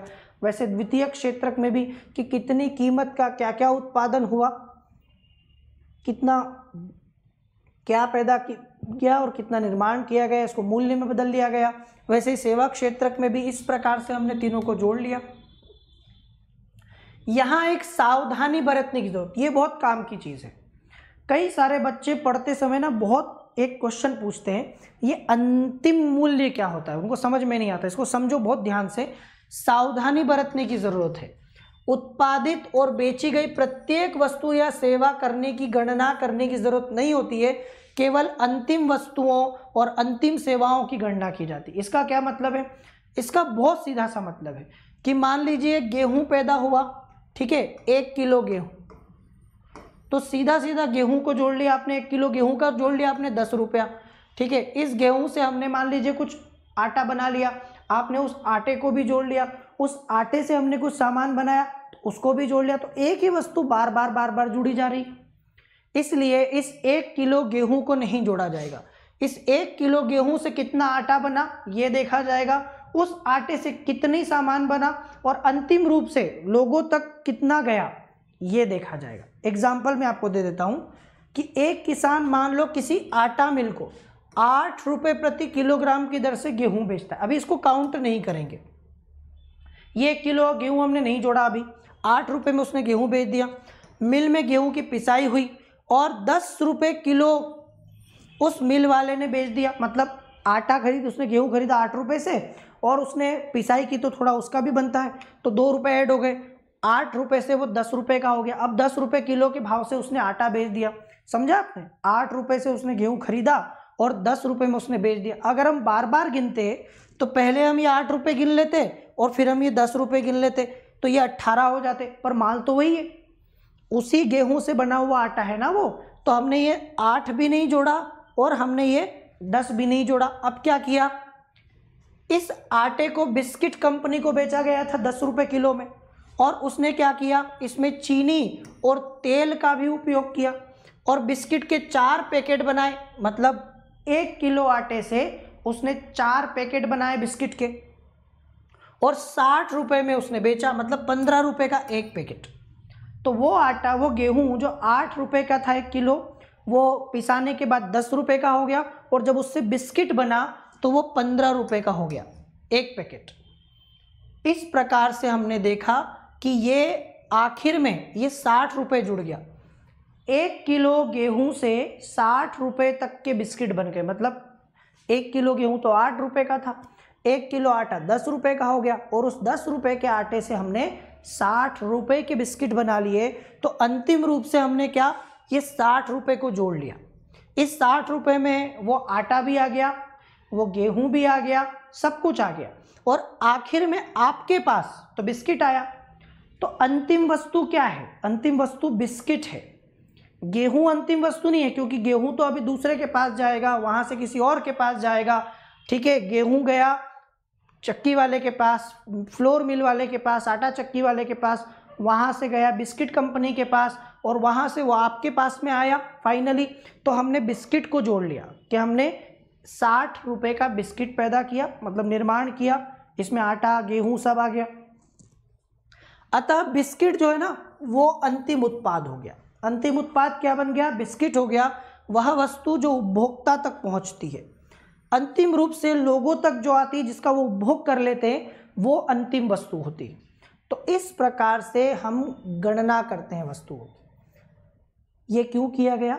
सीधी सी बात है कि एक ही चीज़ को बार बार काउंट नहीं किया जाए। जैसे मान लीजिए कि आपको किसी ने 10 रुपये दिया और आपने उस 10 रुपये में 2 रुपये ऐड करके किसी को 12 रुपये दिया, तो टोटल कितना है? 12 ही है ना। अगर मान लो कि उसका 10 और आपका 12 जोड़ लें तो ये तो 22 हो गया, पर 22 रुपये कहाँ है तो 12। 10 उसने दिया था, 2 आपने मिलाया और आपने 12 रुपये दे दिया टोटल, तो 12 ही काउंट होना चाहिए कि 22 होना चाहिए। तो मैं अंतिम रूप से कितने जोड़ूं? मैं 12 जोड़ूंगा ना, जो उस व्यक्ति के पास गया है, 10 उसका 2 आपका, टोटल 12। और अगर मैं इसको हर चरण पे जोड़ लूं तो 10 उसने दिया था, 12 आपने दिया, तो टोटल 22 रुपये होना चाहिए, लेकिन 22 है नहीं, है तो 12। और भी अगर मान ले कि वो 12 के बाद किसी ने उसमें 3 रुपये और ऐड कर दिया तो 15 हो गया, उसने किसी को 15 रुपये दे दिया, तो आप देखेंगे 15, 12, 10, ये तो बहुत ज़्यादा हो गया, 37 रुपये हो गया। 15 12 27 10 37 हो गया, लेकिन असल में तो 15 ही रुपया है। इसीलिए अंतिम वस्तुओं को जोड़ा जाता है। किसी भी चीज से अंतिम रूप से क्या बना, उपभोक्ताओं तक क्या गया, उसको मूल्य को जोड़ा जाता है यहाँ पर। ये बहुत समझने वाली बात है और बहुत सारी गड़बड़ यहाँ पर लोग कर देते हैं। केवल अंतिम वस्तुओं और सेवाओं की ही गणना क्यों? हम जीडीपी के डेफिनेशन में, परिभाषा में देखते हैं ना कि अंतिम वस्तु और सेवाओं, तो अंतिम वस्तु और सेवाएं क्यों? दिए गए उदाहरण जो मैंने आपको आटे बिस्किट वाला बताया, इसमें अंतिम वस्तु के विपरीत गेहूं और आटा ये मध्यवर्ती वस्तुएं हैं। मतलब आप हर स्तर पर जोड़ोगे तो गेहूं भी जुड़ जाएगा, आटा भी जुड़ जाएगा। मध्यवर्ती वस्तुएं अंतिम वस्तुओं और सेवाओं के निर्माण में इस्तेमाल की जाती है। मतलब इनको इस्तेमाल करके अंतिम वस्तुओं का उत्पादन किया जाता है। अंतिम वस्तुओं के मूल्य में मध्यवर्ती वस्तुओं का मूल्य पहले से ही शामिल होता है। भाई जब मैंने बोला कि 60 रुपये का बिस्किट, तो 60 रुपये के बिस्किट में 8 रुपये का आटा भी था, 2 रुपये की पिसाई भी थी उसकी, ठीक है, उसमें कुछ रुपए की चीनी भी होगी, उसमें कुछ तेल भी होगा, श्रम भी होगा, ऐसे करके अंतिम रूप से वो 60 रुपये का हुआ। इसमें सब इंक्लूड कर लिया गया है। समझ में आया आपको कि नहीं आया?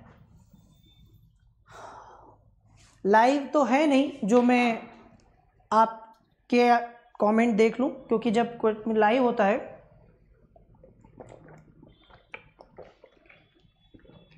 लाइव में तो मैं आपसे पूछता हूं और मुझे यहाँ पता चल जाया करता है।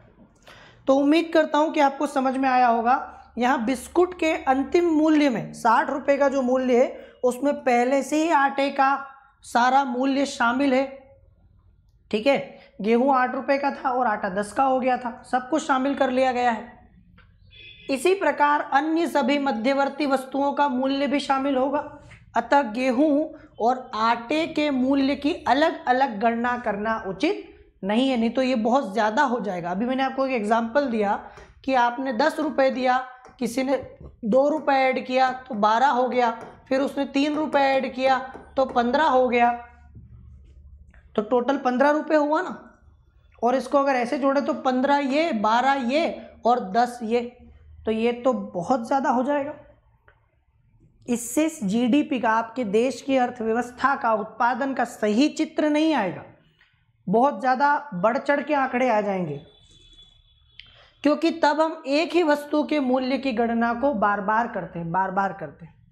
पहले गेहूं के रूप में जोड़ लेंगे, फिर आटे के रूप में जोड़ लेंगे और अंततः बिस्किट के रूप में कई बार हम उसी चीज को जोड़ते रहेंगे, ठीक है।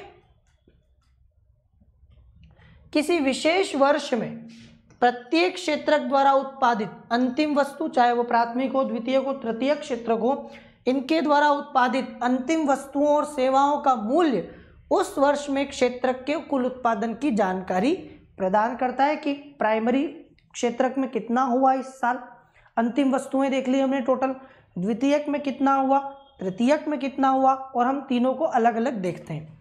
और तीनों क्षेत्रकों के उत्पादन के योगफल को देश का सकल घरेलू उत्पाद कहते हैं। ये शब्द आपने कई बार पढ़ा भी होगा, सुना भी होगा। जीडीपी, ग्रॉस डोमेस्टिक प्रोडक्ट, सकल घरेलू उत्पाद क्या होता है? नॉर्मली हम लोग रट्टा मार लेते हैं, परिभाषा को रट मारते हैं। किसी देश की भौगोलिक सीमाओं के भीतर एक निश्चित अवधि में, सामान्यतया 1 वर्ष के अंदर उत्पादित समस्त अंतिम वस्तुओं और सेवाओं के कुल मूल्य के योग को सकल घरेलू उत्पाद कहते हैं। ऐसा रट्टा मार लेते हैं ना हम लोग। लेकिन अगर आप समझ गए कि जीडीपी क्या है, तीनों क्षेत्र, चाहे प्राथमिक हो, द्वितीयक हो, तृतीयक हो, उनमें जितना भी अंतिम उत्पादन हुआ है वस्तुओं और सेवाओं का, उनका योग कर लिया जाए कि इस साल प्राथमिक क्षेत्रक में अंतिम वस्तुओं और सेवाओं का कितना उत्पादन हुआ, द्वितीयक क्षेत्रक में कितना हुआ और तृतीयक में कितना हुआ, और इस सब का जब जोड़ कर लिया जाता है, इसे ही कहते हैं सकल घरेलू उत्पाद। यह किसी देश के भीतर किसी विशेष वर्ष में उत्पादित सभी अंतिम वस्तुओं, ये देखो अंतिम शब्द आ गया, अंतिम वस्तुओं और सेवाओं का मूल्य है। अब आपको समझ में आया होगा जीडीपी। अब इसमें एक और चीज याद रखो, भौगोलिक सीमाओं के भीतर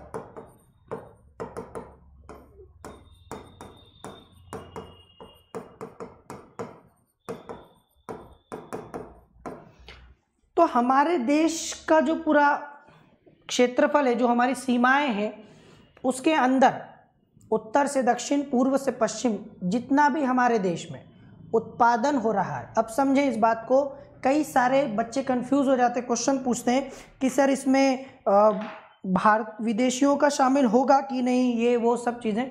तो भाई सीधी सी बात है, जब भौगोलिक सीमा की बात हुई है तो उसके अंदर पैदा जो हुआ हो, चाहे किसी ने भी किया हो, अगर कोई विदेशी भारत में काम कर रहा है और उसने कुछ कमाया तो वो जीडीपी में काउंट होगा, ठीक है, क्योंकि वो हमारे देश में कमाया है।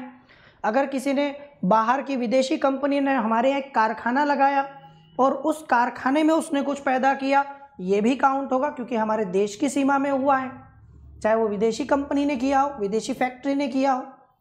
और जितने भारतीय हैं जिन्होंने बाहर हैं, जो भारत से बाहर हैं, अमेरिका में, ब्रिटेन में, लंदन में, ठीक है, कनाडा में, कहीं भी हो, और वो जो कमा रहे हैं, जो उत्पादन कर रहे हैं, उसको जीडीपी में काउंट नहीं करेंगे। क्यों? क्योंकि वो हमारे देश की भौगोलिक सीमाओं में नहीं हुआ है। यहाँ जो शब्द है ना, वो शब्द को पकड़ो, घरेलू। इसमें 3 शब्द हैं, सकल, घरेलू और उत्पाद।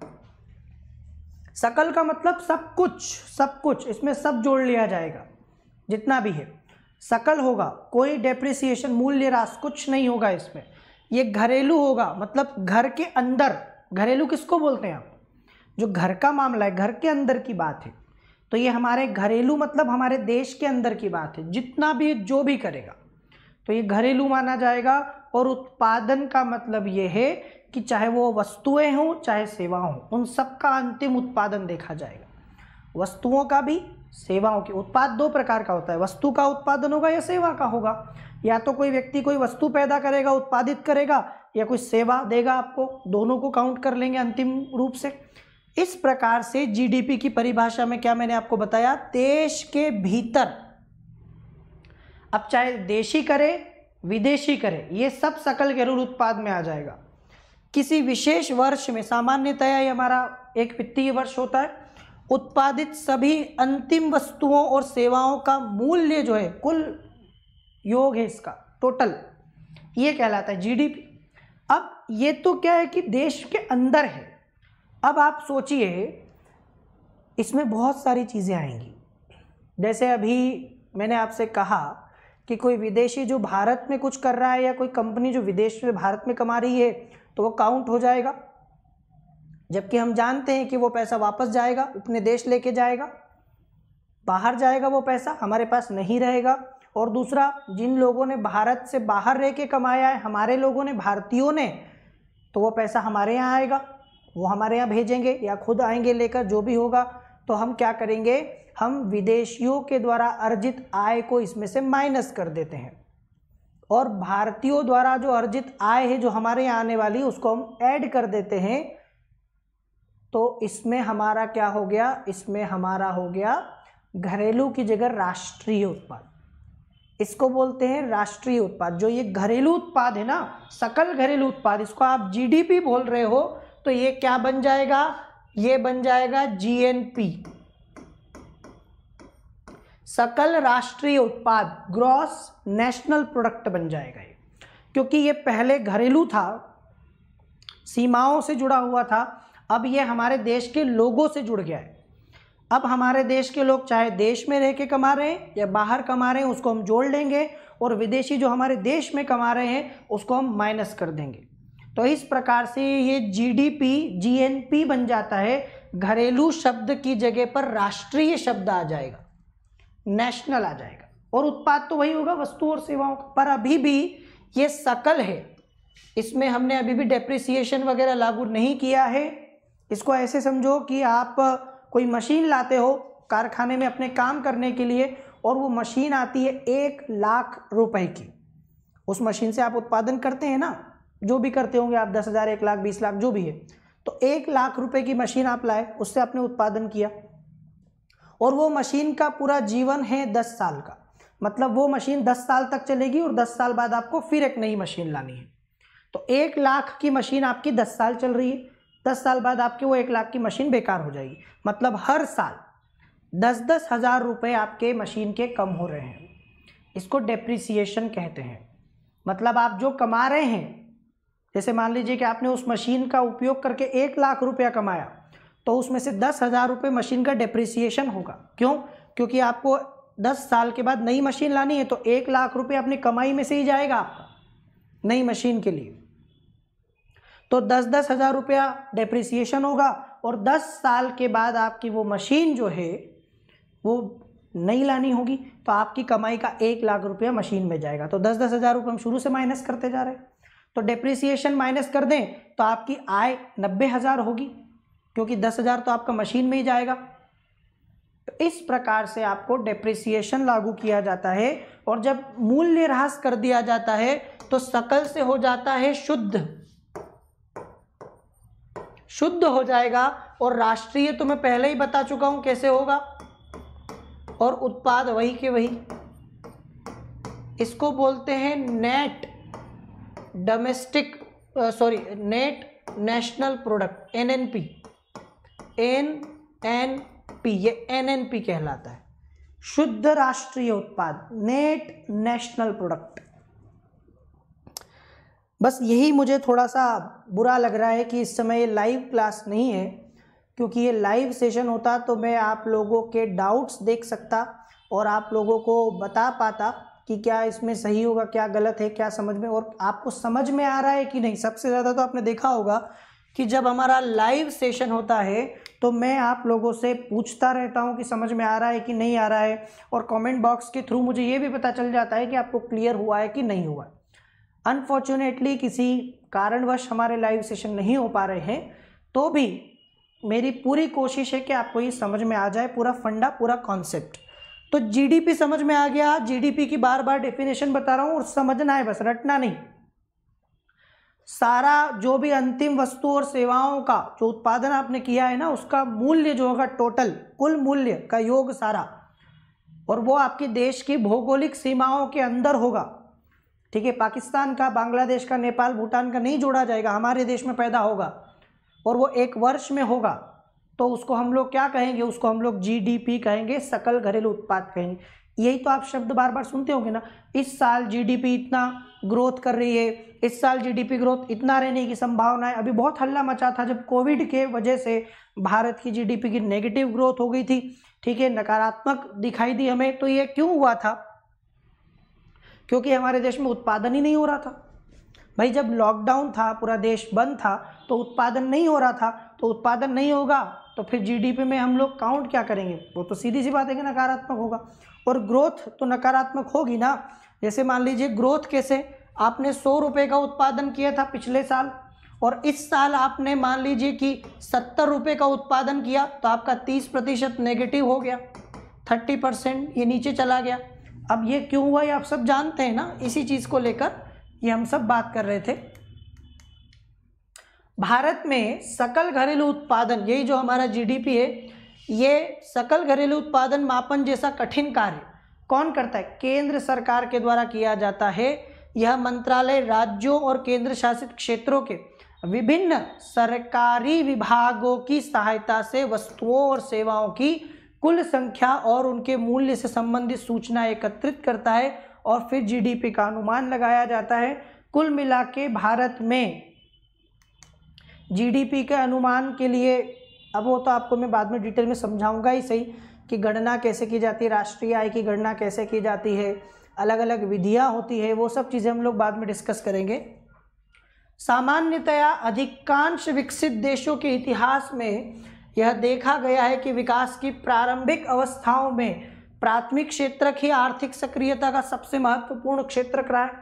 यदि आप देखोगे ना, जैसे आज कोई विकसित देश भी है, तो पहले शुरुआत में जब उसका विकास नहीं हुआ था, तो शुरुआत में सभी देशों में जीडीपी के जो तीनों क्षेत्रक हैं, मतलब प्राथमिक, द्वितीयक, तृतीयक, तो प्राथमिक क्षेत्र का योगदान ज़्यादा होता है। मतलब शुरू हर अर्थव्यवस्था कृषि प्रधान होती है, मतलब कृषि पर निर्भर होती है, क्योंकि कृषि से पैदा होगा और जैसे जैसे कृषि का विकास होगा तो द्वितीयक का विकास होगा और द्वितीयक का होगा तो तृतीयक का होगा। क्रम भी तो यही है ना, पहले कपास ही तो पैदा होगा ना, तब जाके कपड़ा बनेगा। तो जितना कपास पैदा होगा उतना कपड़ा बनेगा और उतना ही बिकेगा, उतना ही दुकानें होंगी कपड़े की। तो भाई सीधे सीधे कपड़े की दुकानें तो ज़्यादा नहीं हो सकती, कपास तो पैदा ही नहीं हो रहा और कपड़े की बहुत सारी दुकानें खुल गई, ऐसा नहीं हो सकता कभी भी। पहले तो प्राथमिक क्षेत्र का विकास होगा ना। तो हर इतिहास में, हर अर्थव्यवस्था में आप देखेंगे कि पहले प्राथमिक क्षेत्र बढ़ता है, उसका उत्पादन बढ़ता है, उसका जो योगदान है जीडीपी में वो ज़्यादा होता है, ठीक है। उसके बाद द्वितीय क्षेत्र का, उसके बाद तृतीय क्षेत्र का, ऐसे होता है। तो प्राथमिक क्षेत्र से ही शुरुआत होती है विकास की। प्रारंभिक अवस्था में सबसे ज़्यादा आर्थिक सक्रियता प्राथमिक क्षेत्र में दिखाई देती है। धीरे धीरे जैसे जैसे कृषि प्रणाली परिवर्तित होती गई और कृषि क्षेत्र समृद्ध हुआ, ज़्यादा कपास पैदा होने लगा, ज़्यादा गन्ना पैदा होने लगा, तो जितना कपास पैदा हुआ उतनी मिलें खुली, उतनी फैक्ट्रियां बनी, जितना गन्ना हुआ उतनी चीनी मिलें आई। तो कृषि क्षेत्र जैसे जैसे समृद्ध हुआ वैसे वैसे पहले की तुलना में उत्पादन ज़्यादा होने लगा और अनेक लोग दूसरे कार्यों की तरफ जाने लगे, शिल्पियों और व्यापारियों की संख्या बढ़ने लगी। तो प्राथमिक क्षेत्र का विकास सबसे पहले होता है। समझ में आया?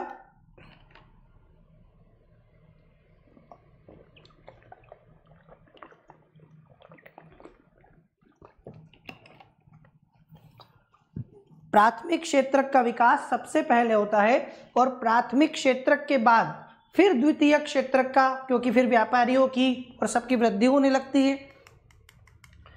क्रय विक्रय की गतिविधियां कई गुना बढ़ गई उत्पादन के बाद। इसके अतिरिक्त अनेक लोग परिवहन, प्रशासक और सैनिक कार्य इत्यादि से जुड़े हुए थे। फिर भी इस अवस्था में अधिकांश उत्पादित वस्तुएं प्राकृतिक उत्पादन थी जो प्राथमिक क्षेत्र में आती थी और अधिकांश लोग इसी क्षेत्र में रोजगार प्राप्त करते थे। भाई पहले जब शुरुआत में कृषि क्षेत्र धीरे धीरे बढ़ने लगा, समृद्ध होने लगा, तो उत्पादन कई गुना बढ़ गया। जब उत्पादन बढ़ा तो दूसरे क्षेत्र भी धीरे धीरे विकसित होने लगे, उनका भी विकास होने लगा। फिर भी उस समय तक हम देखते हैं कि अधिकांश जो उत्पादन है वो तो प्राथमिक उत्पादन के रूप में था, प्राथमिक वस्तुएं थी, तो इसीलिए सबसे ज़्यादा लोग प्राथमिक क्षेत्र में काम करते थे। आज से अगर हम देखें, आप ज़्यादा पुराने समय चले जाएं, मान लीजिए 600-700 साल पहले, तो कोई फैक्ट्रियां, कारखाने आधुनिक जो आप देखते हैं ये कहाँ हुआ करते थे? तब तो पूरी जनसंख्या ऑलमोस्ट ही प्राथमिक क्षेत्र से जुड़ी थी। सभी लोग प्राथमिक क्षेत्र से जुड़े थे, बहुत कम लोग थे जो दूसरे क्षेत्र से जुड़े हुए थे। जब धीरे धीरे इसका विकास हुआ तो धीरे धीरे दूसरे और तीसरे क्षेत्र का विकास हुआ। लंबे समय के बाद, 100 वर्षों से ज़्यादा समय के बाद, और विशेषकर विनिर्माण की नवीन प्रणाली, जब औद्योगिक क्रांति आई तो हाथ की जगह मशीनों से उत्पादन होने लगा। हाथ से जब उत्पादन होता था तो वो बहुत समय लगता था और बहुत ज़्यादा लोगों को उससे फ़ायदा नहीं होता था। अब मशीनों से उत्पादन होने लगा तो बहुत कम समय में बड़े बड़े पैमाने पर उत्पादन होने लगा। कई सारे मजदूरों को लगाया जाने लगा कारखानों में, तो अब नवीन प्रणाली आ गई। इसके बाद कारखाने अस्तित्व में आए और उनका प्रसार होने लगा। अब फैक्ट्रीज दिखाई देने लगी, कारखाने दिखाई देने लगे, और इसके वहाँ भी ज़रूरत हुई लोगों की। भाई मशीन में भी तो लोगों की ज़रूरत है ना, तो कई सारे लोग जो खेती करते थे वो अब कारखानों में जाने लगे। अब वो श्रमिक बन गए। क्या बन गए? मजदूर बन गए। जो लोग पहले खेतों में काम करते थे उनमें से बहुत सारे लोग अब कारखानों में काम करने लगे। कारखानों में सस्ती दरों पर उत्पादित वस्तुओं का लोग इस्तेमाल करने लगे। तो कारखाने में लोगों के काम करने के साथ साथ उत्पादन भी बढ़ा, और चूंकि मैंने आपसे कहा कि हाथ के मुकाबले मशीनों से बनी हुई वस्तुएं कहीं अधिक सस्ती होती है, ये हम जानते हैं। कारण आपको पता है कि एक वस्तु को बनाने में जब हम हाथ से बनाते हैं तो कई दिन लग जाते हैं किसी व्यक्ति को, तो उतने दिनों का पूरा खर्चा वो उस एक वस्तु से निकालेगा। वहीं पर अगर वो मशीन से बनेगी तो कई गुना बन जाएगी और उसका खर्चा, उसकी कॉस्ट प्राइस कम आएगी, लागत कम आएगी। भारत क्यों बर्बाद हुआ अंग्रेजों के काल में, आपको पता है अच्छे से।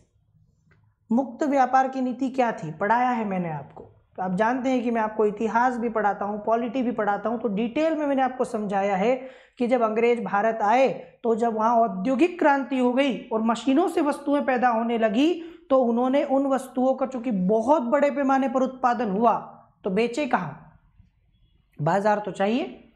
तो भारत में उन वस्तुओं का आयात किया गया और चूंकि उस समय हमारे देश में कारखाने नहीं थे, उस काल में हमारे यहाँ हाथ से वस्तुओं का उत्पादन होता था। तो बेचारे जो लोग हाथ से बनाते थे वस्तुओं को, धीरे धीरे बर्बाद हो गए। क्यों? क्योंकि उनकी वस्तुएं उन मशीनों से बनी वस्तुओं के आगे टिक नहीं पाई। जब आप दुकान कपड़ा लेने गए और आपको बताया गया कि ये कपड़ा 100 रुपये का है और ये कपड़ा 1000 रुपये का है, आपने कहा कि अरे ऐसा क्यों? क्योंकि ये हाथ से बना है तो ये 1000 का है और ये 100 रुपये का है क्योंकि मशीन से बना है, जबकि क्वालिटी मशीन वाले की अच्छी दिखाई दे रही। ऐसे में व्यक्ति 1000 का कपड़ा खरीदेगा कि 100 रुपये का खरीदेगा? तो हस्तशिल्प वाली जो आप हैंडीक्राफ्ट की बात करते हैं, हाथ से बनी हुई वस्तुएं तो महंगी होती ही हैं। और यही हुआ कि धीरे धीरे लोग जो है कारखानों में काम करने लगे थे क्योंकि डिमांड बढ़ने लगी थी, और ऐसे में कारखानों में लोग इन सस्ती वस्तुओं का उत्पादन हो रहा था, इसका उपयोग करने लगे। सस्ती वस्तुएं लोग खरीदने लगे तेजी से। कुल उत्पादन और रोजगार की दृष्टि से अब द्वितीय क्षेत्र महत्वपूर्ण हो गया। अब ये देखो कैसे विकास कैसे होता है। सबसे पहले अर्थव्यवस्थाएं पिछड़ी हुई होती हैं जब उनमें प्राथमिक क्षेत्र पर निर्भरता ज़्यादा होती है, प्राथमिक क्षेत्र का योगदान सबसे ज़्यादा होता है और प्राथमिक क्षेत्र में सबसे ज़्यादा लोग काम पर लगे होते हैं। ये हमारे यहाँ आज़ादी से पहले की स्थिति, आज़ादी के बाद भी हमारे यहाँ स्थिति बहुत टाइम तक रही। आपको पता है कि धीरे धीरे धीरे क्या हो गया, फिर यहाँ पर द्वितीय क्षेत्र उभरा गया। अब कारखाने हो गए थे तो लोग कारखानों में काम करने लगे, रोजगार करने लगे, कृषि क्षेत्र से शिफ्ट हो गए लोग यहाँ पर। धीरे धीरे जब लोग कारखाने में काम करने लगे, अच्छी आमदनी होने लगी, पैसा आने लगा, लोगों के पास वेतन आने लगा, तो फिर वो दूसरी चीज़ें भी सोचने लगे। अब धीरे धीरे तृतीय क्षेत्र का विकास होने लगता है। अब सेवा क्षेत्र, आप किराने की दुकान कहाँ खोलोगे जहाँ चलेगी? ऐसे इलाके में जहाँ किराने की दुकान चल ही नहीं रही है वहाँ क्यों खोलोगे आप? मेडिकल स्टोर खोलोगे कहाँ खोलोगे? जहाँ चल सकता है। रेस्टोरेंट खोलोगे कहाँ? जहाँ चलेगा। नहीं चलेगा तो वहाँ बेचोगे क्यों? वहाँ क्यों खोलोगे आप अपनी दुकान? सीधी सी बात है कि जब लोगों की जेब में पैसा आया तो फिर सेवा क्षेत्र का भी विकास होने लगा। तो यहाँ द्वितीय क्षेत्र महत्वपूर्ण हो गया और फिर धीरे धीरे धीरे क्या होगा, आगे के 100 सालों में फिर आप देखोगे क्या होगा। इस कारण अतिरिक्त समय में भी काम होने लगा। इसका अर्थ है कि क्षेत्र का महत्व परिवर्तित हो गया। विगत 100 वर्षों में विकसित देशों में द्वितीय क्षेत्र से तृतीय क्षेत्र की ओर पुनः बदलाव हुआ। मतलब पहले यहाँ प्राथमिक क्षेत्र में लोग लगे थे, फिर द्वितीयक में, अब तृतीयक में। अब इनकी जीडीपी में सबसे ज़्यादा योगदान सर्विस सेक्टर का होता है। ये विकास की निशानी भी है कि आप प्राथमिक से शिफ्ट होकर द्वितीयक पर आएँ और द्वितीयक से शिफ्ट होकर तृतीयक में चले जाएं। और जब आप जीडीपी में आपके तृतीय क्षेत्र का, सेवा क्षेत्र का योगदान सबसे ज़्यादा होता है, लोग सबसे ज़्यादा वहाँ काम पर लगे होते हैं, इसका मतलब है कि आप विकसित हो चुके हैं, डेवलप्ड हो चुके हैं। आ गई मेरी बात समझ में आपको? तो तृतीय क्षेत्र की ओर इनका बदलाव हुआ और कुल उत्पादन की दृष्टि से सेवा क्षेत्र का महत्व बढ़ गया। अधिकांश श्रमजीवी लोग सेवा क्षेत्र में ही नियोजित हैं। विकसित देशों में यही सामान्य लक्षण देखा गया। यदि मैं भारत की बात करूं, क्या आप जानते हैं कि भारत की अर्थव्यवस्था में तीनों में सबसे ज़्यादा महत्वपूर्ण क्या है? सबसे ज़्यादा योगदान कौन देता है हमारे जीडीपी पे? हमारी जीडीपी में सबसे ज़्यादा योगदान तृतीय क्षेत्र का, सेवा क्षेत्र का है। तो आपके दिमाग में आएगा फिर तो हम विकसित हैं, क्योंकि जब तीसरे वाले का योगदान सबसे ज़्यादा हो जाए तो ये तो विकास की निशानी है। पर ऐसा है नहीं। भारत में ना बहुत विरोधाभास, ये देश ही विरोधाभासों का है। हम प्राथमिक क्षेत्रक पर निर्भर थे। कुछ साल पहले हमारे जीडीपी में सबसे ज़्यादा योगदान प्राथमिक क्षेत्रक का था। और मैंने क्या बताया कि सही क्रम तो ये होता है कि फिर आप द्वितीयक में आए, फिर तृतीयक में आए। लेकिन हमारे देश में प्राथमिक क्षेत्रक के बाद तृतीयक क्षेत्रक का योगदान ज़्यादा हो गया, मतलब बीच वाली स्टेप हम खा गए। द्वितीयक क्षेत्रक में जिस हिसाब से हमारे कारखाने, उद्योग, रोजगार होना चाहिए था वो हुआ ही नहीं। लोगों को रोजगार जिस पैमाने पर मिलता वहाँ पर वो हो नहीं पाया, और तृतीयक क्षेत्रक सबसे आगे चला गया। अब यही विरोधाभास है कि आज देश में जीडीपी में सबसे ज़्यादा योगदान तो तृतीयक क्षेत्रक का है, लेकिन ये सही नहीं है हमारे लिए। इसके कई सारे दुष्परिणाम है। क्यों दुष्परिणाम? इसलिए है क्योंकि हमारे यहाँ द्वितीयक क्षेत्रक में लोग लगे ही नहीं है, लोगों को काम ही ज़्यादा नहीं मिला हुआ, रोजगार ही नहीं है। तो खाली तृतीयक क्षेत्रक के ऊपर जाने से क्या होगा? जब जेब में पैसा होगा तो सेवा क्षेत्रक का कोई महत्व है ना। अब यही तो दिक्कत है कि हमारे देश में बेरोजगारी इतने बड़े पैमाने पर है, क्योंकि सेवा क्षेत्रक में ज़्यादा लोग जो जुड़े हैं ना, उन सबको द्वितीयक क्षेत्रक में काम कई सारे लोगों को मिला होना चाहिए था, या हम प्राथमिक क्षेत्रक से द्वितीयक क्षेत्रक में लोगों को शिफ्ट नहीं कर पाए। हमें प्राथमिक क्षेत्रक से बहुत सारे लोगों को खेती से निकाल के यहाँ लाना था।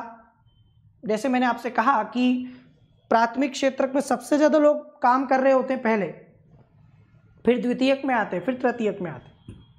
हमारे यहाँ क्या है? सबसे ज़्यादा योगदान तो सेवा क्षेत्र का, तृतीयक का है अर्थव्यवस्था में, लेकिन सबसे ज़्यादा लोग तो प्राथमिक क्षेत्र में लगे हुए हैं। ये विरोधाभास है भाई। प्राथमिक क्षेत्र का योगदान बहुत कम है, लेकिन बहुत सारे लोग लगे हुए हैं वहाँ पर। इसका मतलब क्या है? इसका मतलब सीधा सा उनकी ज़रूरत ही नहीं है।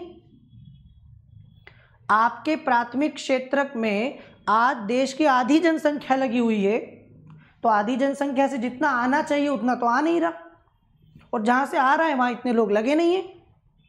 ये चीज़ मैं आपको समझाने वाला हूँ अभी कि वैसे तो ये विकसित देशों का एक निशान है, सिंबल है कि वहाँ पर तृतीयक क्षेत्रक जो है वो क्या होगा? वो आगे होगा। जैसे आप देखो यूनाइटेड स्टेट्स ऑफ अमेरिका हो गया ना, ये यूरोप की कंट्रीज़ हो गई, इनको देख सकते हो आप, जापान को देख सकते हो आप। विश्व के बड़े बड़े देशों को जब आप देखोगे तो आपको दिखेगा कि वहाँ पर हमारी तरह विरोधाभास नहीं है।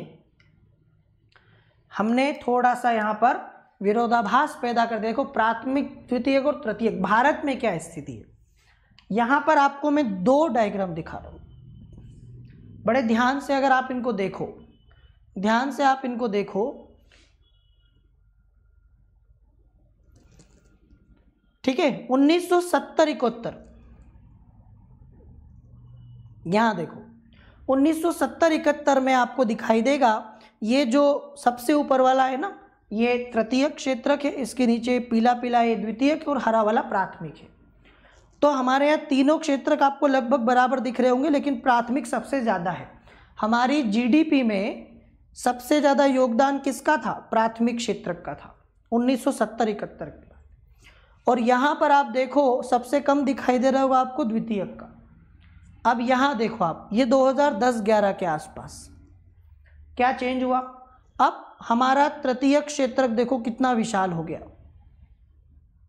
हमारा द्वितीयक क्षेत्रक उससे कम और प्राथमिक सबसे कम। आज हमारे जीडीपी में प्राथमिक क्षेत्रक का जो योगदान है वो सबसे कम है, द्वितीयक का उससे ज़्यादा है और तृतीयक का सबसे ज़्यादा। ये तो ठीक है, यहाँ तक कोई प्रॉब्लम नहीं है, पर इस हिसाब से लोग लगे भी तो होने चाहिए। अब इस हिसाब से सबसे ज़्यादा लोगों को यहाँ काम मिला होना चाहिए, पर ऐसा है नहीं। सबसे ज़्यादा लोग आज भी यही काम कर रहे हैं, आज भी यही काम कर रहे हैं। ये सोचने वाली बात जो मैंने आपसे शुरू में कहा था कि आपके घर के 10 लोगों में से 6 लोग मात्र 30 रुपया कमा रहे हैं और बचे हुए 40 लोग 70 रुपये कमा रहे हैं, ये वैसा है। तो वो 6 लोग 30 ही कमा रहे हैं, उनसे भी तो ज़्यादा करना पड़ेगा ना, या फिर वहाँ से उनको निकालना होगा। तीनों क्षेत्रक द्वारा उत्पादित वस्तु और सेवाओं को देखो, 2 वर्षों का आंकड़े हैं हमारे पास।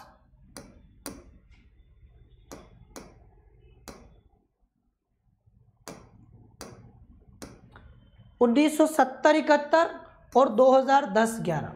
तो आप देख सकते हो कि पिछले 40 वर्षों में कुल उत्पादन में कितनी समृद्धि हो गई। मतलब जहां कुल उत्पादन हमारा यहाँ दिखाई दे रहा होगा आपको 1970-71 में, तो ये अब यहाँ तक आ गया है, तो बढ़ गया है। लेकिन इसमें यहाँ पर भी विरोध देखो आप कि ये चेंज हो गया, सबसे ज़्यादा तो ये वाला हो गया, तृतीय क्षेत्रक सबसे ज़्यादा चला गया आगे। वर्ष 1970-71 और 10-11 के बीच 40 सालों में यद्यपि सभी क्षेत्रकों में उत्पादन में वृद्धि हुई है, ये तो सच है कि तीनों में वृद्धि हुई है, यहाँ पर आपको दिख भी जाएगा वो, ये देखो जहाँ पहले हमारा प्राथमिक क्षेत्रक यहाँ से सिर्फ इतना था, अब देखो प्राथमिक क्षेत्रक जितना पहले टोटल था उतना हो गया है, इतना तो पहले टोटल ही था जितना अब हमारा प्राथमिक क्षेत्रक हो गया है, इसमें भी वृद्धि हुई। द्वितीयक भी देखो कितना ज़्यादा हो गया है, पहले छोटा सा था, और तृतीयक इसमें भी, तो तीनों बड़े हैं। लेकिन तीनों में आपको ये दिखेगा कि ये तो बहुत ज़्यादा बढ़ गया है, ये तो थोड़े थोड़े बड़े। तृतीयक का तो भयंकर विकास हो गया।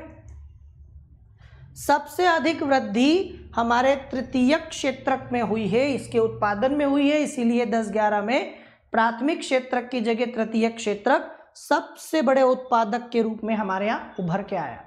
तो आज भारत में तीनों क्षेत्रक में सबसे ज़्यादा जो उत्पादन कर रहा है वो हमारा तृतीयक क्षेत्रक कर रहा है।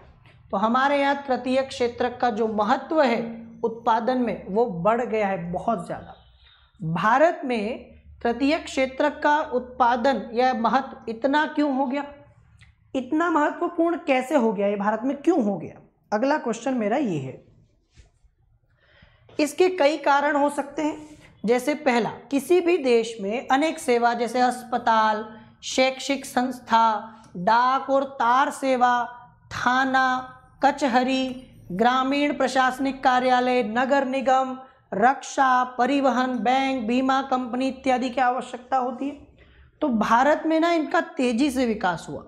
भारत में आप देख सकते हो कि बैंक का, रक्षा परिवहन का, अस्पताल का, डाक तार का, इनका तेजी से विकास हुआ। इन्हें बुनियादी सेवाएं माना जाता है, इन्हें बुनियादी सेवाएं माना जाता है। किसी विकासशील देश में इन सेवाओं के प्रबंधन की जिम्मेदारी सरकार उठाती है। तो कहीं ना कहीं हमारे ये जो बुनियादी सेवाएं हैं ये हर देश में ज़रूरी है, जिनका प्रबंधन सरकार करती है नॉर्मली। द्वितीय पहला कारण तो ये। दूसरा, कृषि और उद्योग के विकास से परिवहन, व्यापार, भंडारण ऐसी सेवाओं का विकास होता है। जब आपका कृषि क्षेत्र बढ़ने लगता है तो इससे आपके यहाँ परिवहन का, व्यापार का, स्टोरेज जैसी चीज़ों का विकास होने लगता है।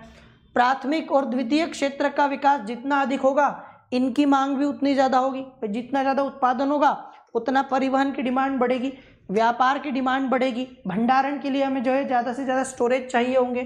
तो जैसे जैसे इनका विकास होगा तो इनका भी विकास होगा। फिर जैसे जैसे आय बढ़ती है, इनकम बढ़ती है, कुछ लोग अन्य कई सेवा जैसे रेस्टोरेंट में, पर्यटन में, शॉपिंग में, निजी अस्पताल, निजी विद्यालय, व्यावसायिक प्रशिक्षण इसकी मांग शुरू कर देते हैं। भाई पहले सारी चीज़ें सरकार देती है। नॉर्मली आपको स्कूल पढ़ना हो, पहले हमारे यहाँ सब सरकारी स्कूल होते थे, धीरे धीरे प्राइवेट स्कूल आने लगे। आज हर व्यक्ति अपने बच्चों को प्राइवेट स्कूल में पढ़ाना चाहता है, प्राइवेट स्कूल में पढ़ा रहा है। सरकारी स्कूलों में सिर्फ गरीबों के बच्चे देखे जा सकते हैं आजकल। इसके अलावा हमारे यहाँ देखें, पर्यटन, पैसा आता है तो व्यक्ति घूमने की इच्छा रखता है, घूमने जाना चाहता है, शॉपिंग करना चाहता है, ठीक है। यदि बीमार हो गया तो प्राइवेट हॉस्पिटल में जाना चाहता है, निजी अस्पताल में। समझ में आया? तो निजी मतलब private school, private hospital, shopping, ठीक है। इसके साथ साथ टूरिज्म, रेस्टोरेंट, बाहर खाना खाना चाहता है, इस सब की मांग भी हो जाता है, धीरे धीरे ये बढ़ने लगते हैं। फिर विगत दशकों में सूचना और संचार प्रौद्योगिकी पर आधारित कुछ सेवाएं बहुत महत्वपूर्ण हो गई और ज़रूरी हो गई, जो मैं आपको पहले भी बताया था अभी कि आजकल इंटरनेट और इनसे जुड़ी हुई सॉफ्टवेयर या इनकी जो है कितनी ज़्यादा डिमांड होने लगी है, इनके उत्पादन में तीव्र वृद्धि होने लगी। अंततः आपको याद रखना चाहिए कि सेवा क्षेत्र की सभी सेवाओं में समान रूप से समृद्धि नहीं हो रही है। अब ये भी सही है कि हमारा तृतीय क्षेत्र बहुत आगे बढ़ा है, उसमें बहुत ज़्यादा उत्पादन हुआ है, इसका योगदान भी सबसे ज़्यादा हो गया है, लेकिन इसमें भी आपको असंतुलन मिलेगा। सभी सेवाओं का एक जैसा विकास नहीं हुआ। जैसे देश में अगर मान लो कि बहुत सारे ऑटो रिक्शा चालक आ जाए तो ये भी सारा सेवा क्षेत्र में मान लिया जाएगा।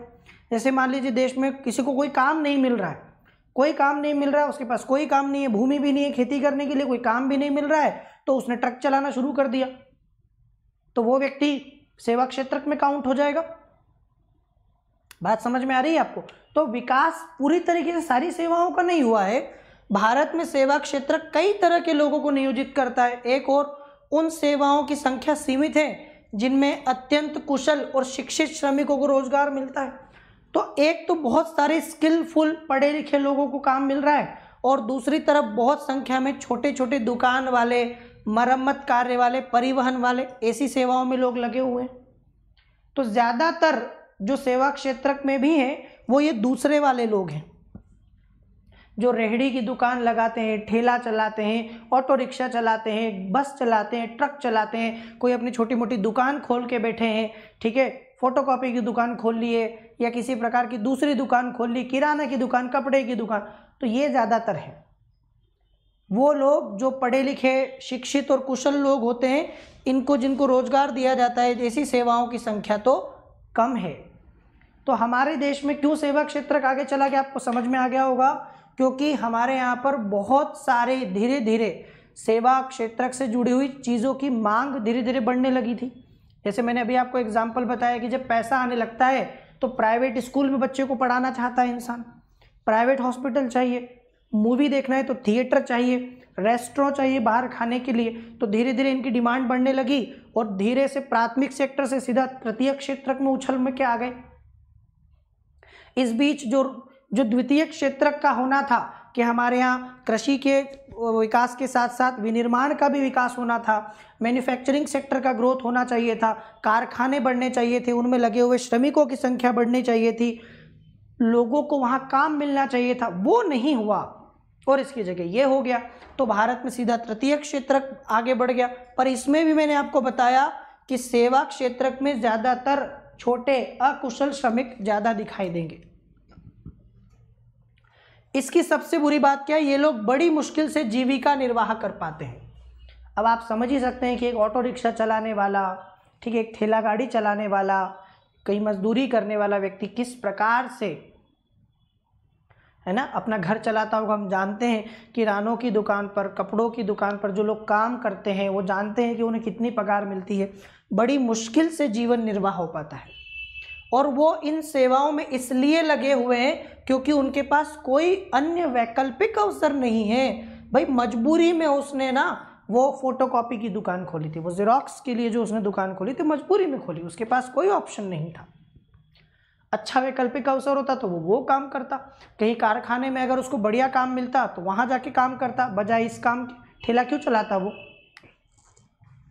इस कारण सेवा क्षेत्र का केवल कुछ भागों का ही महत्व बढ़ रहा है, इसमें भी पूरे सभी लोगों को काम ढंग से नहीं मिल रहा है, सही लोगों का विकास नहीं हो पा रहा है। यहाँ पर आपको पता चलेगा कि भारत में लोग अधिकांशतया क्या काम करते हैं। इस बहुत बढ़िया तरीके से आपको ये क्लियर होगा कि भारत में इस समय जो लोग काम कर रहे हैं, मैंने आपको बताया कि या तो प्राथमिक में कर रहे हैं या द्वितीयक में कर रहे हैं या तृतीयक में कर रहे हैं।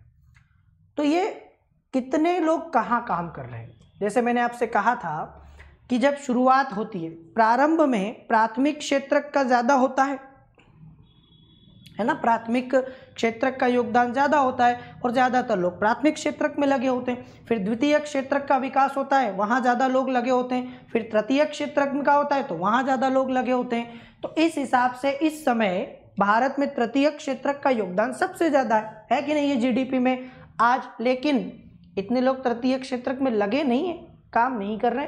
देखो 1970-71 में आप देखोगे कि हमारी जीडीपी में लगभग 45% प्राथमिक क्षेत्र का योगदान था। 45% दिख रहा है आपको, हमारी जीडीपी में 45% क्या था, प्राथमिक क्षेत्र था। इसके बाद लगभग आप देखोगे कि 20% जो है वो हमारा द्वितीय क्षेत्र था और हमारा 30% लगभग 70 से लेकर 100 तक हमारा तृतीय क्षेत्र का था। जीडीपी में हिस्सेदारी इसका 45%, इसका 20% और इसका 30%, ठीक है। अब यहाँ देखो आप, तो 45, 25 और 30 हो गया लगभग। यहाँ आप देखो 2010-11 में ये हरा कलर कितना नीचे आ गया है। आज हमारी जीडीपी में आप देख सकते हो कि 10% से थोड़ा ऊपर, ये मान लें हम लोग कि 15 के आसपास, एवरेज 15 के आसपास हमारा प्राथमिक क्षेत्र। और यहाँ से आप देखो, यहाँ से लेके तो ये यहाँ तक लगभग आप ये मान लीजिए कि 25% के आसपास हमारा द्वितीय क्षेत्र ये वही है, पहले जितना ही है आज भी। इसका कुछ नहीं हुआ, मतलब हमें इसका विकास जो करना चाहिए था हम कर नहीं पाए। और इसके बाद आप देखिए कि यहाँ से लेकर तो पूरा ये यहाँ तक, क्या मतलब है, लगभग आप ये देख सकते हो कि हमारे यहाँ पर 55% से ज़्यादा, 55 से लेके 60 आप देख सकते हो। इतना सारा योगदान जो हमारे यहाँ किसका है, इतना सारा योगदान हमारे यहाँ पर तृतीय क्षेत्र का है। मतलब ये अपने आप में आपको सब कुछ क्लियर कर देगा कि ये हरा कलर कितना सिमट के रह गया, ये पीला आज भी वैसा ही है, लगभग कोई बहुत अंतर नहीं दिखाई दे रहा। लेकिन इसमें हम देख रहे हैं कि बहुत बड़ा अंतर आ गया है।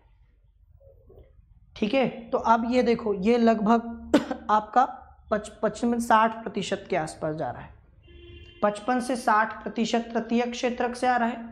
ठीक है, इसके बाद आपका ये यहाँ से लेके तो ये यहाँ तक, मतलब हम ये मान सकते हैं कि हमारे पास लगभग 25% यहाँ पर आ रहा है। ठीक है, इससे आपको क्लियर हो जाएगा कि भारत में कैसे 1970-71 में प्राथमिक क्षेत्र की हिस्सेदारी बहुत ज़्यादा थी और आज भारत में तृतीय क्षेत्र की हिस्सेदारी जीडीपी में सबसे ज़्यादा, मतलब सबसे ज़्यादा योगदान जीडीपी में किसका हो गया, टर्शियरी सेक्टर का, सेवा क्षेत्र का। और ये मैंने आपको बता दिया कि क्यों हुआ है। हालांकि इस तुलना में हमारे यहाँ लोगों को काम वैसा नहीं मिला। यहाँ पर आप देखो, तीनों में रोजगार तो एकदम उल्टा हो गया, सिनेरियो एकदम उल्टा हो गया, एकदम से उल्टा हो गया। कहाँ है ये कलर इतना सारा था, ये छोटा सा हो गया। 1970-71 में भारत में लगभग आप देखिए 70% तक, 70-72% रोजगार कृषि में मिला हुआ था, 70% 72 प्राथमिक क्षेत्र में। द्वितीय क्षेत्र में भारत में लोग कितनी जगह लगे हुए थे, यहाँ पर आप देखो, लगभग आप ये मान लीजिए कि लगभग ये कितना होगा, 15% मान लेते हैं हम इसको एक मोटे मोटे तौर पर। और ये जो था ये इसके बाद 15% आपका, 70% ये, 15 ये और 15 ये, दोनों ऊपर वाले द्वितीय तृतीय। मतलब 100 में से 70 लोगों को रोजगार प्राथमिक क्षेत्र में मिला था, 15 लोगों को द्वितीयक और 15 लोगों को तृतीयक। आज क्या स्थिति है, आज जबकि लगभग 60% योगदान दे रहा है तृतीय क्षेत्र, पर रोजगार देखो क्या है, वही है आज भी हमारे देश के मात्र 25% लोग लगे हुए हैं, लगभग 25%, ये आपको दिख जाएगा, 25% ही होगा ये। और यहाँ आप देखो 50 से ज़्यादा हो रहा है, मैं 50 से 55% कर देता हूँ। 50 से 55% लोगों को रोजगार दे रहा है हमारा प्राथमिक क्षेत्र, जबकि सबसे कम योगदान है इसका जीडीपी में, लेकिन काम सबसे ज़्यादा लोगों को यही दे रहा है। दूसरी तरफ यहाँ से आप देखो द्वितीय क्षेत्र की स्थिति भी कोई बहुत अच्छी नहीं हुई है, मतलब ये भी आपका 20-25% के आसपास काम दे रहा है लोगों को। मतलब हमारे देश में जिस अनुपात में तृतीय क्षेत्र का महत्व बढ़ा, जिस अनुपात में हमारे देश में तृतीय क्षेत्र में काम का जो है जीडीपी में उसका योगदान बढ़ा और उसका विकास हुआ, उतने ज़्यादा लोगों को काम नहीं मिला। आज हमारे देश में जो सबसे ज़्यादा योगदान दे रहा है जीडीपी में, उसमें बहुत कम लोग काम कर रहे हैं, और दूसरी तरफ जो सबसे कम योगदान दे रहा है वो हमारे यहाँ पर सबसे ज़्यादा लोगों को काम दे रहा है। ये प्रॉब्लम है, इसको समझो आप। वो ऐसा है कुछ कि हमारे देश के 55 लोग मिलकर लगभग 20-25 रुपये कमा रहे हैं, 15 रुपये के आसपास, 15 रुपये के आसपास कमा रहे हैं 55 लोग मिलकर।